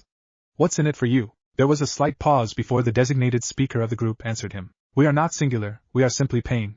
We are an entity that has risen above the level of ordinary beings to achieve our goals. I am the leader of the group Akatsuki, and I feel no need to tell you anything apart from that. The man replied in a dull voice. Naruto gritted his teeth. This is the Akatsuki leader? There's no doubt about his strength now, he thought apprehensively. Something else from what the said hit him. A being on a level above the ordinary? I guess I'll have to test that out for myself, Naruto thought, bearing a slightly wolfish grin. Okay, talking time is over, Naruto called suddenly. Get ready. Naruto spread his legs slightly, ready to move, but before he could, one of the group spilt off, making quick hand seals. Kuchios no Jutsu, the man yelled before slamming his hand into the ground. Naruto held back, content now to let his enemy make the first move to attack. His eyes widened slightly as there were 2 huge puffs of smoke and 2 extremely large charging rhinos appeared from the smoke. Interesting, I didn't expect that, thought Naruto. I wonder if they all do different things. That would explain why there's a group of them. Naruto stood still and watched as the 2 gigantic animals spilt apart and closed down on him from either side. It was this moment when Sakura, Jiraiya and Tsunade finally arrived at the edge of the ridge. Sakura's eyes widened as she saw the monsters charging towards a stationary figure that could only be Naruto. Jiraiya sensed her panic and laid a hand on her shoulder. I'm sure that Naruto has something in mind, don't worry. One thing I learned while training him is that he is actually a lot more intelligent than people believe. Just believe in him and watch. Jiraiya said reassuringly. Sakura felt herself calm down a bit, not much though, and resumed staring at Naruto, willing him to move. Back down on the battlefield, Naruto could almost feel the breath of the two creatures. They were so close. Their humongous horns were lowered so the points would drive straight into him. Strangely though, Naruto grinned. Sorry, he said calmly. This won't be enough. Just as the tips of the creature's horns came with touching distance, Naruto threw up both his arms on either side and blocked incoming horns with his bare palms. Even though the monstrosity smashed into Naruto with incredible force, Naruto's hands did not move an inch under the impact. The creatures were forced into a dead stop after running at full pelt. The outcome of this was both the huge animal's neck snapping under the pressure, causing both summons to disappear in two puffs of smoke. The leader of the group, who had remained unmoving, expressed emotion for the first time by slightly widening his eyes. Stopping such a force with nothing but bare hands without moving at all, this man was strong. Naruto looked up, still grinning.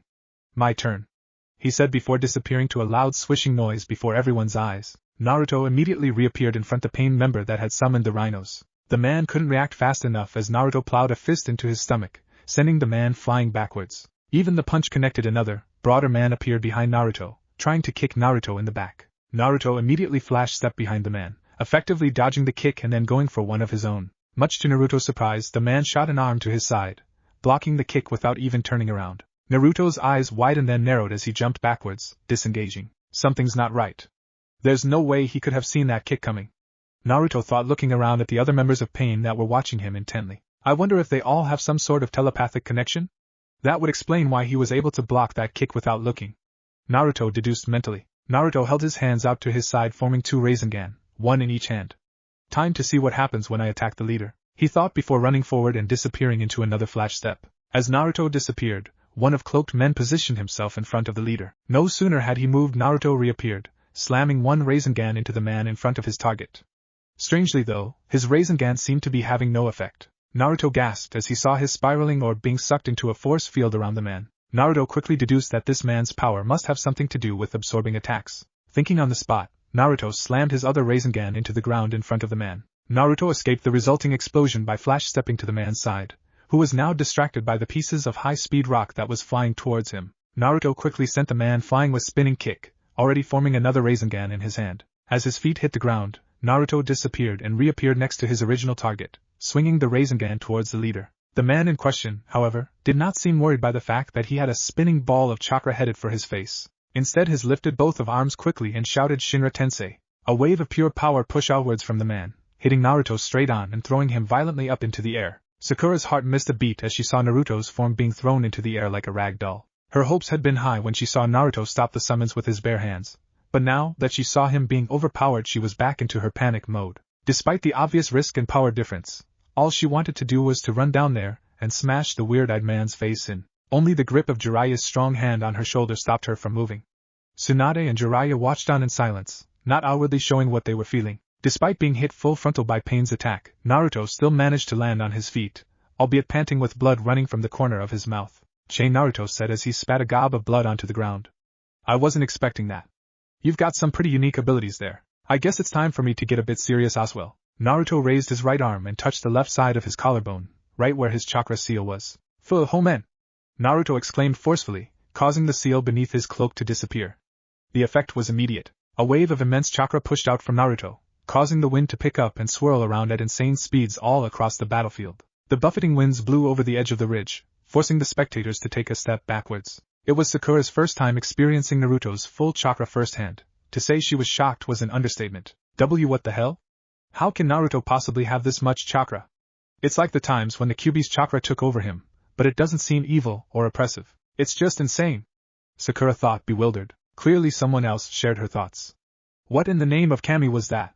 Came a shout from behind them. The three spectators turned around in surprise to see Asuma approaching them, closely followed by quite a large group of people. Shikamaru, Ino, Chuji, Kiba, Lee, Hinata, Niji, Ten of the Konoha 11 were approaching along with Kakashi and Mado Gai. That said Jiraiya proudly as the group rushed to join them at the ridge overlooking the basin, was Naruto's full chakra being released. All of the newcomers, aside from Kakashi, turned and stared at him like there was something wrong with him. Shikamaru, being informed of Naruto's return on the way to the fight, spoke up. How could that have been Naruto's chakra? It was monstrous. He questioned loudly. The blood drained from his face as a thought hit him. It isnd Kyuubi, is it? He asked in a much quieter and more panicked voice. Tsunade answered his question by shaking her head. No, I don't know if you've experienced the Kyuubi's chakra before, but the one you just felt was distinctly different. There's no evil taint to it at all. This is the result of Naruto and the Kyuubi working together. This is both of their chakras mixed as one. The Hokage informed the group. As the group tried to absorb this information, Kakashi spoke up. I don't mean to sound rude, but why aren't you helping him? He's apparently fighting people from Akatsuki and we're just up here watching? He demanded in an unusually annoyed tone. Jiraiya started to explain but was interrupted by Sakura. Naruto said he needed to fight alone this time.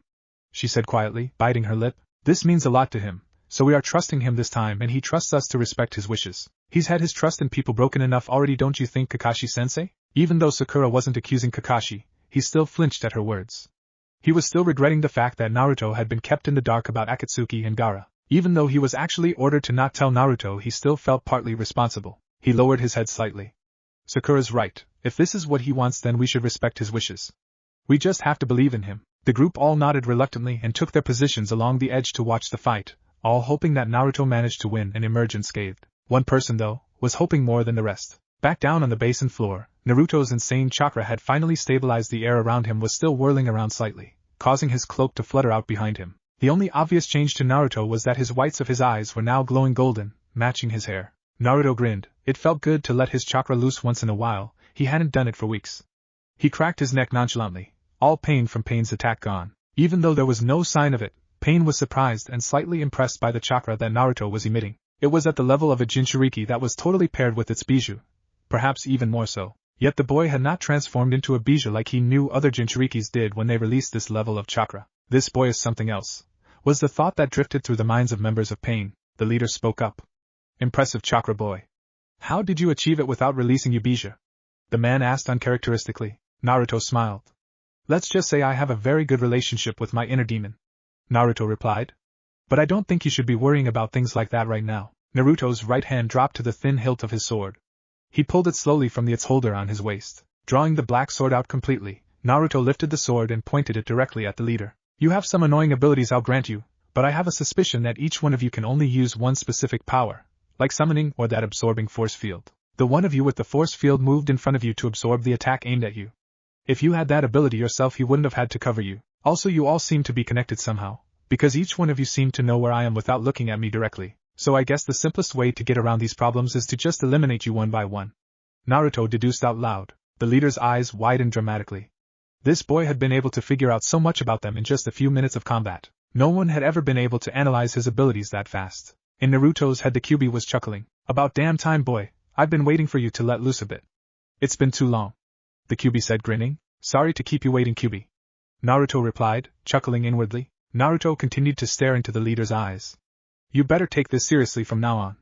Naruto commented in a quiet, confident voice. The leader's emotionless mask shifted slightly as his eyes narrowed in anger. Don't get cocky, brat, he yelled before breaking into a fast run, tearing across the field towards Naruto. As he neared Naruto, the man pulled a short, black rod-looking weapon from his sleeve and proceeded to lunge forward with it, intent on impaling it through Naruto's chest. Naruto didn't even blink as he swung his one-handed sword in short arc to intercept the incoming weapon. The leader's eyes widened as he saw his weapon sliced in half by the blonde Jinchuriki's sword like it was butter. Wasting no time, the purple-eyed man raised his hands shouting Shinra Tensei. In response, Naruto swung his katana to meet the encroaching wave of power. As the two opposing forces clashed, chunks of earth below the combatants' feet were ripped from the ground and flung aside in great volume. Naruto gritted his teeth as he pushed as much chakra as he could into his sword, causing the sword to become enveloped in a swirling black aura. Tense moments passed as both parties tried to overcome each other. Suddenly, the Pain leader was thrown backwards with great force as Naruto's sword overcame his pushing force field, accompanied by an explosion that rocked the area. Naruto shot forward to press the advantage but was cut off by some large, multiple-headed dog summons. Naruto growled at the setback, but that's all the summons were, minor setbacks. Naruto became a blur as he flash-stepped past the dogs, who disappeared into clouds of smoke as they went from 2 full dogs to 4 halves. Finished with the summons, Naruto continued his rush at the leader of the group.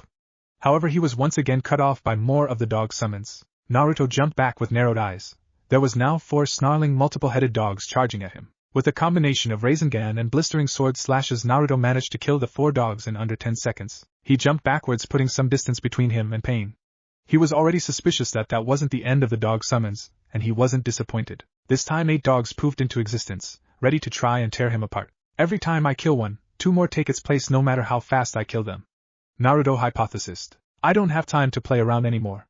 Growled Naruto, annoyed. He held out his sword at arm's length, pointing it past the advancing animals at the person who had summoned them. His sword began to emit the same swirling black aura as Naruto focused his chakra into it. Naruto waited until the dogs were almost upon before acting. Kajimori! Naruto shouted. No sooner had he spoken when a pitch-black shaft of energy the same thickness as his sword shot out from his blade at a ballistic speed, instantly impaling 3 of the attacking dogs, and the member of pain that had summoned them who was standing over 50 meters away. There was a slight pause as the dog summons halted their movements, and then poofed out of existence. Both the members of pain and the spectators of the looked on in shock. It seemed to everyone that Naruto's sword has just extended to over 50 meters faster than anyone could see. The pain member that had been impaled through the chest lifted up a shaking hand to try and grip the blade of energy to pull it out. He immediately realized his mistake when as his hand came into contact with the blade he received a deep cut across his palm. The leader of the group removed his gaze from the sight of the impaled man to look across at Naruto, who was still holding his sword at arm's length. What is that ability, boy? Questioned the ripple-eyed man, curiosity piqued. Naruto gave a slight, proud smile. This is my own original technique I came up with while I was training. I collect large amounts of chakra in my sword and then release it, forcing it to retain the shape of my blade. The result of the chakra being forced into such a small and thin shape is that it incredibly sharp and fast to shoot out. This is actually my first time using it in a real fight. You should be honored. Naruto explained. Finishing his speech, Naruto suddenly jerked his wrist, causing his sword to cut diagonally downwards, running through the unfortunate man's chest and carving him into 2 pieces. 1 down, 5 to go, thought Naruto somewhat triumphantly as his chakra-infused blade returned to its normal length. His victorious feeling didn't last long, however, as one of the pain members that hadn't engaged in the fight yet stepped forward. Naruto's eyes narrowed as a large demonic-looking face suddenly came into view next to the pain member that he had killed. Suddenly the large head's mouth opened, sucking up the 2 pieces of the dead Akatsuki man. A few moments passed as the mouth closed and began to glow. Second later it opened again, and much to Naruto's shock, the man that he had previously killed walked out as if nothing had ever happened. The leader of the group decided to speak up. It does not matter how strong you think you are, Jinchuriki. We are on another level entirely to people like you. I'll congratulate you on the fact that you managed to indeed kill one of us, but it matters not when we can revive them in a matter of moments. You cannot seem to see the difference in the levels of power between us, but I do not blame you. Someone of your caliber could not even begin to. The man's bragging session was cut off as Naruto disappeared from his view. The difference in our powers, you say? You're right, there is a difference, Naruto said, his voice coming from behind the leader. The orange-haired man whirled around to see Naruto standing a few meters away from him with an overly large swirling Rasengan in one hand and his katana in the other. Naruto pulled his arm back, ready to smash the sphere of chakra into the man's face when the pain member that could absorb attacks appeared in front of him, ready to absorb the spinning orb. Naruto just grinned. They had played right into his hands. Naruto suddenly fizzled out of existence, shocking all the pain members. Sekuryo Kabushin. Another original technique that's made possible by flash stepping. What you just saw there was an after-image, Naruto's voice explained, coming from about 20 meters away, behind the man that could apparently revive people from the dead. 6 pairs of eyes barely had time to register where the blonde-haired boy was when Naruto smashed the real oversized ball of chakra into the man's back. The man didn't even have time to scream as his body was disintegrated by the immense chakra tearing at him. As the man completely disappeared, Naruto stood up straight, swinging his sword over his shoulder and smiling as if nothing had happened. If my theory's right about each one of you having different powers, I'm guessing you can't revive each other anymore, Naruto said in an amused tone. He swung his sword down in an arc so it ended up hanging down by his side. Now, Naruto said in a much more serious manner, his eyes once again glowing golden and his chakra flaring. Allow me to show you the difference in our power. The spectators up on the ridge could only watch on, speechless, as Naruto literally tore through Pain's members. As soon as he finished talking, Naruto disappeared, reappearing in the air above the newly revived summoner. The summoner tried desperately to make the hand signs to summon a creature in defense but wasn't quite fast enough. Naruto's blade hummed down in a deadly arc, slicing the unfortunate man's arms off at the elbow. Not even giving the man time enough to deal with the pain from his arms, Naruto threw a devastating punch at his head, sending the man flying backwards. To finish him off, Naruto raised his sword like a javelin and threw it after the flying man, impaling him through the heart. Sensing another member of Pain coming up behind him, Naruto ducked, avoiding the lethal metal rod weapon that was aimed at his head. Naruto swept his right leg out, catching the man under the knees and knocking him to the floor. Pressing the advantage, Naruto dropped a heavy kick into the downed man's stomach, causing the ground to crack underneath him. Before he could finish the man off, he was interrupted by a long-haired member of Pain who was trying to grab his head. Deciding that he definitely did not want to find out what new ability this man possessed, Naruto flash-stepped sideways away from the man's hand and launched a kick into the side of man's head. Naruto was slightly surprised when the man caught the kick with his free hand and once again lunged for his head. Naruto didn't have time to form a Rasengan, and he didn't have his sword with him, so he decided to try out a new technique he had been working on. He quickly focused chakra the same way he did for flash stepping, but instead of sending the chakra to his feet and legs, he sent it to his arms and hands. It had the desired effect. Naruto's arms became a blur as repetitively punched the long-haired man at speeds too fast to see with the naked eye. After withstanding 5 seconds of this onslaught, the heavily battered and broken man fell backwards onto his still-down teammate. Naruto used this opportunity of not being attacked to build up a powerful attack to kill both men at the same time. A tiny whirling ball of chakra appeared in the palm of right hand, getting consistently larger and darker. By the time the ball was the size of a normal Rasengan, it was almost completely black. Raising the spiraling orb above his head, Naruto shouted "Omoe Rasengan," before slamming it down upon the semi-conscious bodies of the piled-up pain members. The rocky ground seemed to turn to liquid as huge waves of rock and earth rose up and flew away from the center of the impact, creating a large crater where now only Naruto stood.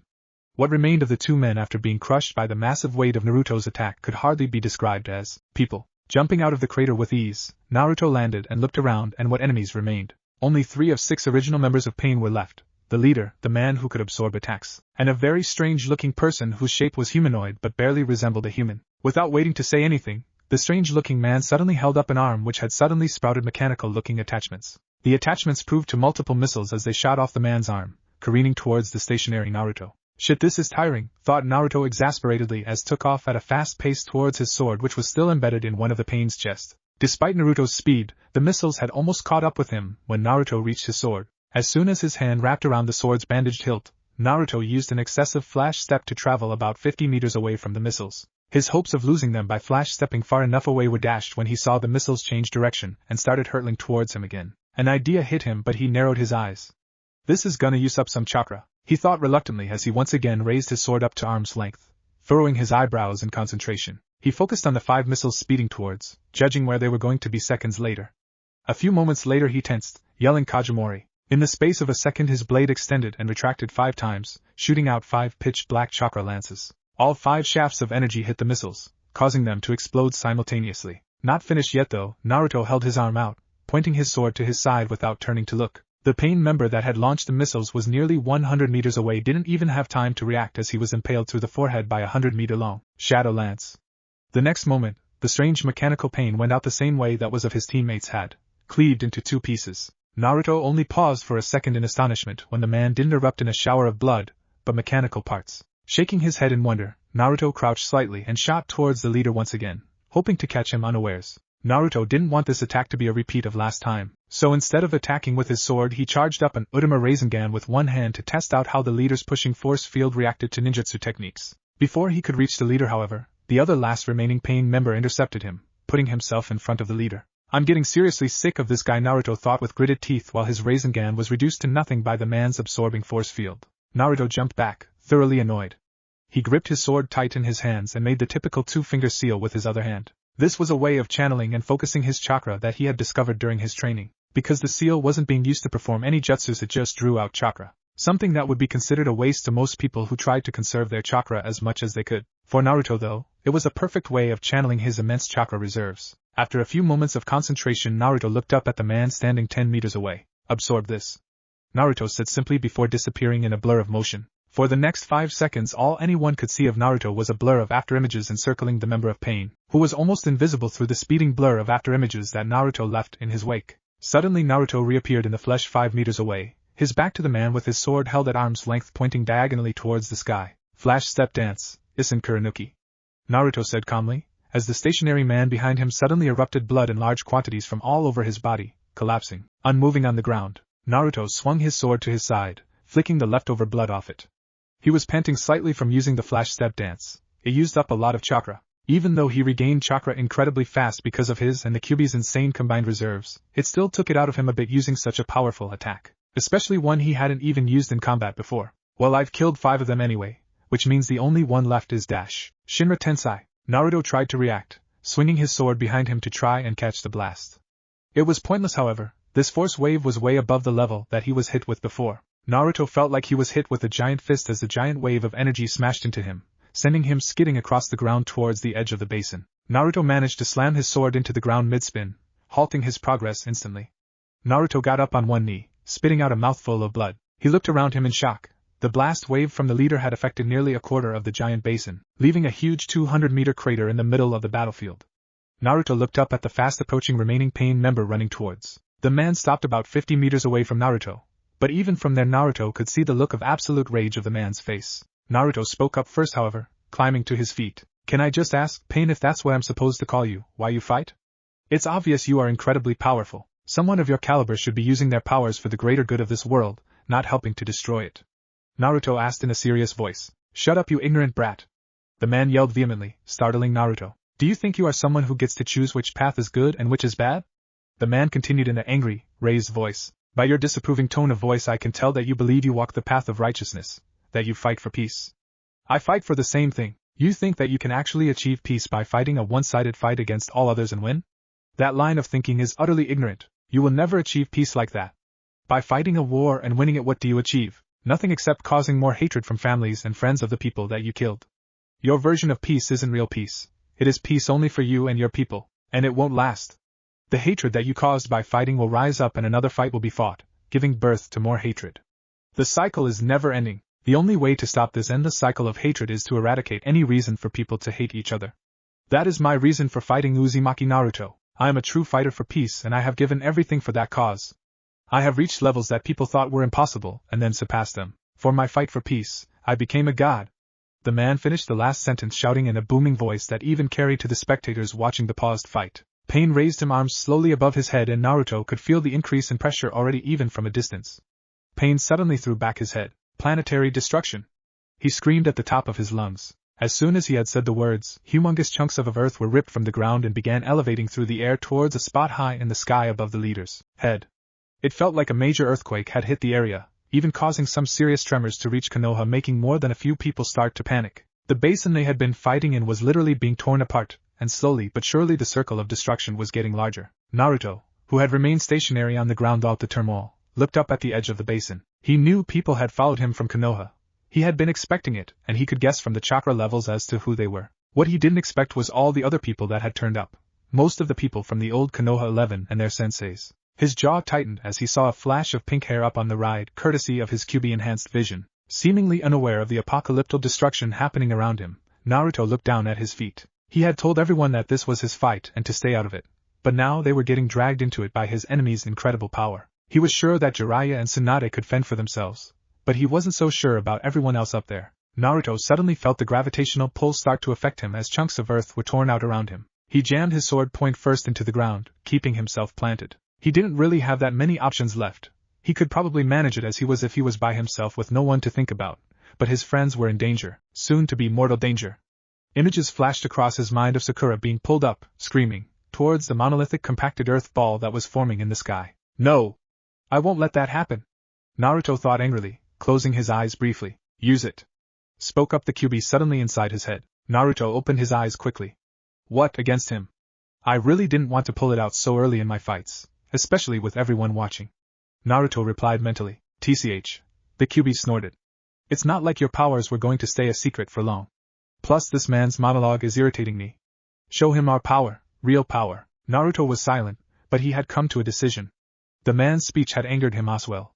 Plus the fact that wasn't going to risk any of his friends getting hurt in any way. And they did, and he knew he could have prevented it. He would be driven insane with guilt. Naruto's thoughts were interrupted by a shout from the leader of Pain, who was now floating some 50 meters above the ground, hands still above his head controlling the massive gravitational forces. While Naruto had been conversing with his inner demon, the ripple-eyed man had glanced down at him. Seeing Naruto with his head bowed and motionless, the man had smirked, thinking Naruto was the picture of defeat. You see, Jinchuriki? You never stood a chance. He yelled triumphantly. You cannot stand up to a god, no matter how hard you try. I will defeat you and then I will make you know pain by destroying your pathetic friends that have come to see you. A god, you say? Naruto questioned in a calm voice that still managed to carry across to his enemy. Naruto continued without lifting his head, however Chakra had started visibly swirling around him once again. You say I am ignorant in my fight for peace and that I am ignorant for believing that my path is the right one, yet you openly call yourself a god, Naruto said in the same calm, controlled voice. Naruto's head suddenly shot up, his golden eyes ablaze with anger. That is the epitome of ignorance! He roared. Some of the QB's chakra leaked through, giving his voice a more animalistic quality and bringing it to a lower octave. I can say the same thing to you that you said to me. Naruto continued in a lower voice, still keeping it loud enough to be heard above the ongoing maelstrom. What gives you the right to decide which path a person chooses to take is right? You think because you have gained incredible power and are stronger than most other people that you can call yourself a god? Don't be naive. You have become drunk on your own power, and you have forgotten your place. You have forgotten the most important rule of life. Naruto brought his sword up with his arm extended, holding the blade horizontally across in front of him. There is always someone stronger than you. Naruto finished quietly. He raised his other arm, placing his fingertips in the flat edge of the end of his blade, which was now glowing orange to match his eyes. The whirling chakra around him suddenly dropped off, allowing Naruto's next soft words to be audible. Go wild, Kurama. Even though the watchers of the fight had been expecting some output of power from Naruto, nothing could have possibly have prepared them for what happened next. The level of chakra that exploded from Naruto made his previous chakra release seem minute in comparison. The huge chunks of earth that were rising around him were immediately decimated, dissolving to rubble instantly. The explosion of immense energy reached all corners of the giant basin, and the spectators were forced to jump back as the edge of the ridge they were perched on started to crumble on the pressure. Pain, while still hovering stationary in the air, had eyes the size of dinner plates as he withstood the incredible pressure from being so close to the epicenter of the explosion.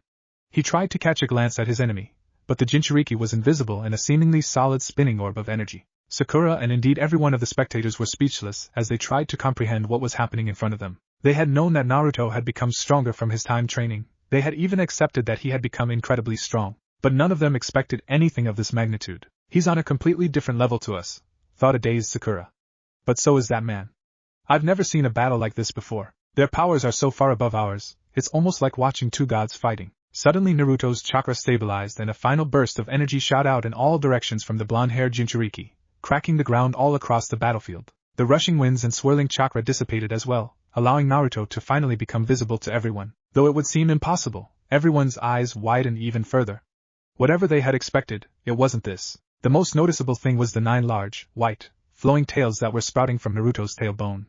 The next thing was the obvious changes all over the boy's body. It was almost as if he was wearing an armor of the Kyuubi skeleton over his body, but the new body parts were completely solid as seemed to be part of him. Naruto's cloak had completely disappeared, his body now covered by the odd white skin-like armor. His arms and legs had what looked like light protective plates running down them. His hands looked normal apart from having 3-inch black claws that ran seamlessly off the end of his fingers. His feet were bare like his hands with similar, slightly shorter black claws protruding from where his toenails were before. His abdomen and chest areas were free of any armor, and his heavily muscled body was open to the air, as well as his neck. His shoulders had what looked like a curved white armor plate fitted to them with a twisted horn-looking spike coming from each one pointing diagonally upwards. The last biggest change was his face, or more like what was on his face. Half of Naruto's head and face was as it was before, complete with spiky, blonde hair and whisker marks. The other side of his head though was covered with what looked like a mask made out of the same solid white material that covered most of his body. The half mask looked exactly like a small replica of the demon fox's face fitted for Naruto's head,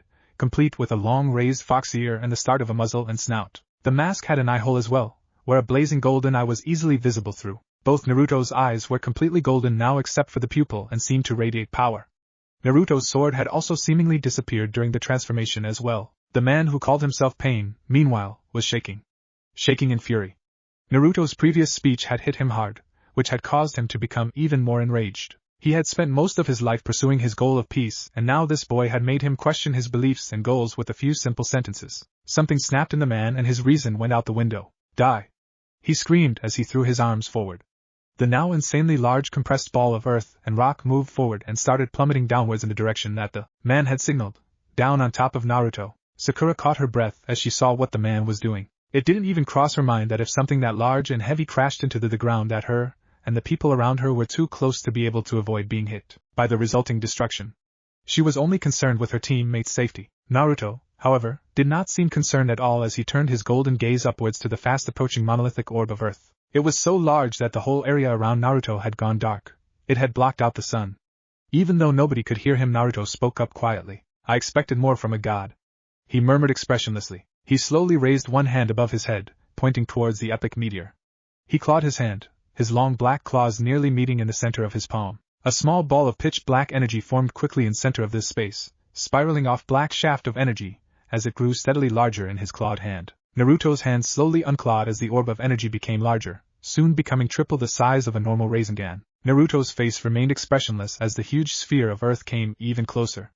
Just as it came within 50 meters of Naruto, he spoke. Makuro Bijudama, he said shortly. The swirling orb of energy in his outstretched hand suddenly compressed to a tiny size, then exploded outwards. The energy of the attack was not refined and direct like a Rasengan.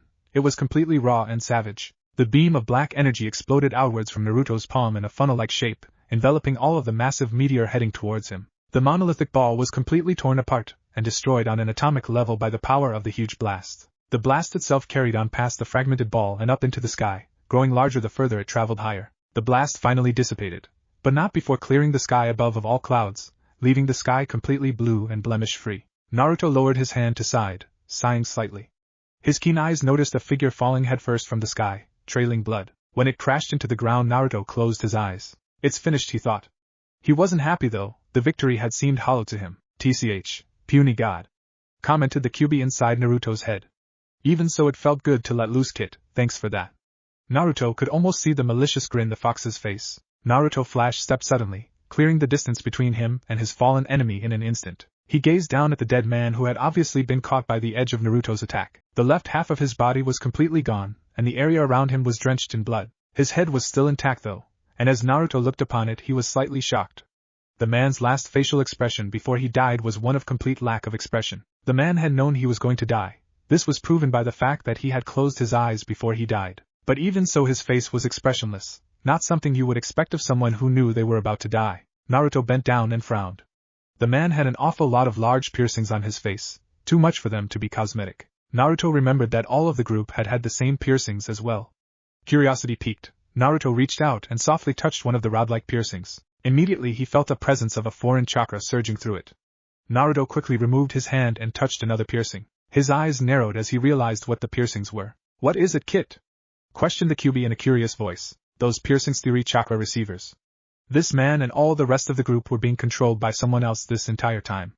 And that person is still alive, replied Naruto in an intrigued voice. He stood up and glanced up towards the ridge of the basin 300 meters away.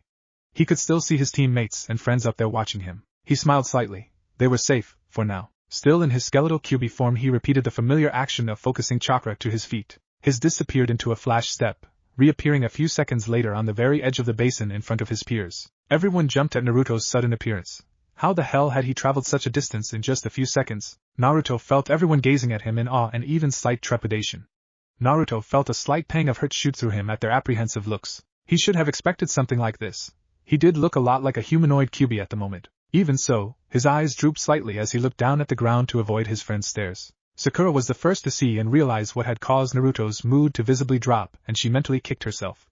She knew the look that he had on his face. It was the same hurt look he adopted when he was younger, and people used to treat him differently because he was the QB's Jinchuriki. And saying treated differently was a massive understatement. She couldn't help the slightly unsure look cross her face when Naruto appeared before her suddenly, looking like the QB. Even so, she hated herself for even thinking like that, since she knew how much those looks hurt her friend. She took a step forward and was about to say something to Naruto when he suddenly spoke up, breaking the silence. This isn't over yet. The group I fought were being controlled by someone through chakra receivers. The person controlling them would have to be close by to have this level of control over them. I already have an idea as to where the controller is. I'm going to find them, he said in a low and controlled voice. Naruto turned around, ready to take off, when he was stopped by a soft hand grabbing his arm. He turned his head around slowly to see his pink-haired teammate looking up at him. His heart lifted slightly, as even though Sakura was faced with his half-QB mask staring at her, she was still smiling warmly at him. I just want to say thank you, Naruto, the girl said quietly. Naruto raised his eyebrows, even though only one was visible. Thank you for what? He asked shortly, but not unpleasantly. Sakura blushed slightly as she let go of his arm and crossed her hands behind her back. Thank you for winning and coming back to mean us alive. You had us really worried, she said simply, still smiling at the boy. Naruto slowly smiled, then broke out into his familiar, wide grin. Even though Sakura could only see half the smile, her heart soared as she saw his eyes twinkle with happiness at her statement. Naruto turned back around, leaving his back facing the girl. Don't be silly, Sakura-chan. I promised I'd come back, he said before disappearing into a flash step and heading towards a huge, unnatural-looking tree in the distance, with a wide smile still on his face. What if Naruto returns stronger than 3 Sannin? And thanks for watching my video till the end. If you enjoy this content, then do consider subscribing to my channel, and leave a like if you guys need the next part. Comment down, and thanks for watching the video, and see you guys in the next video.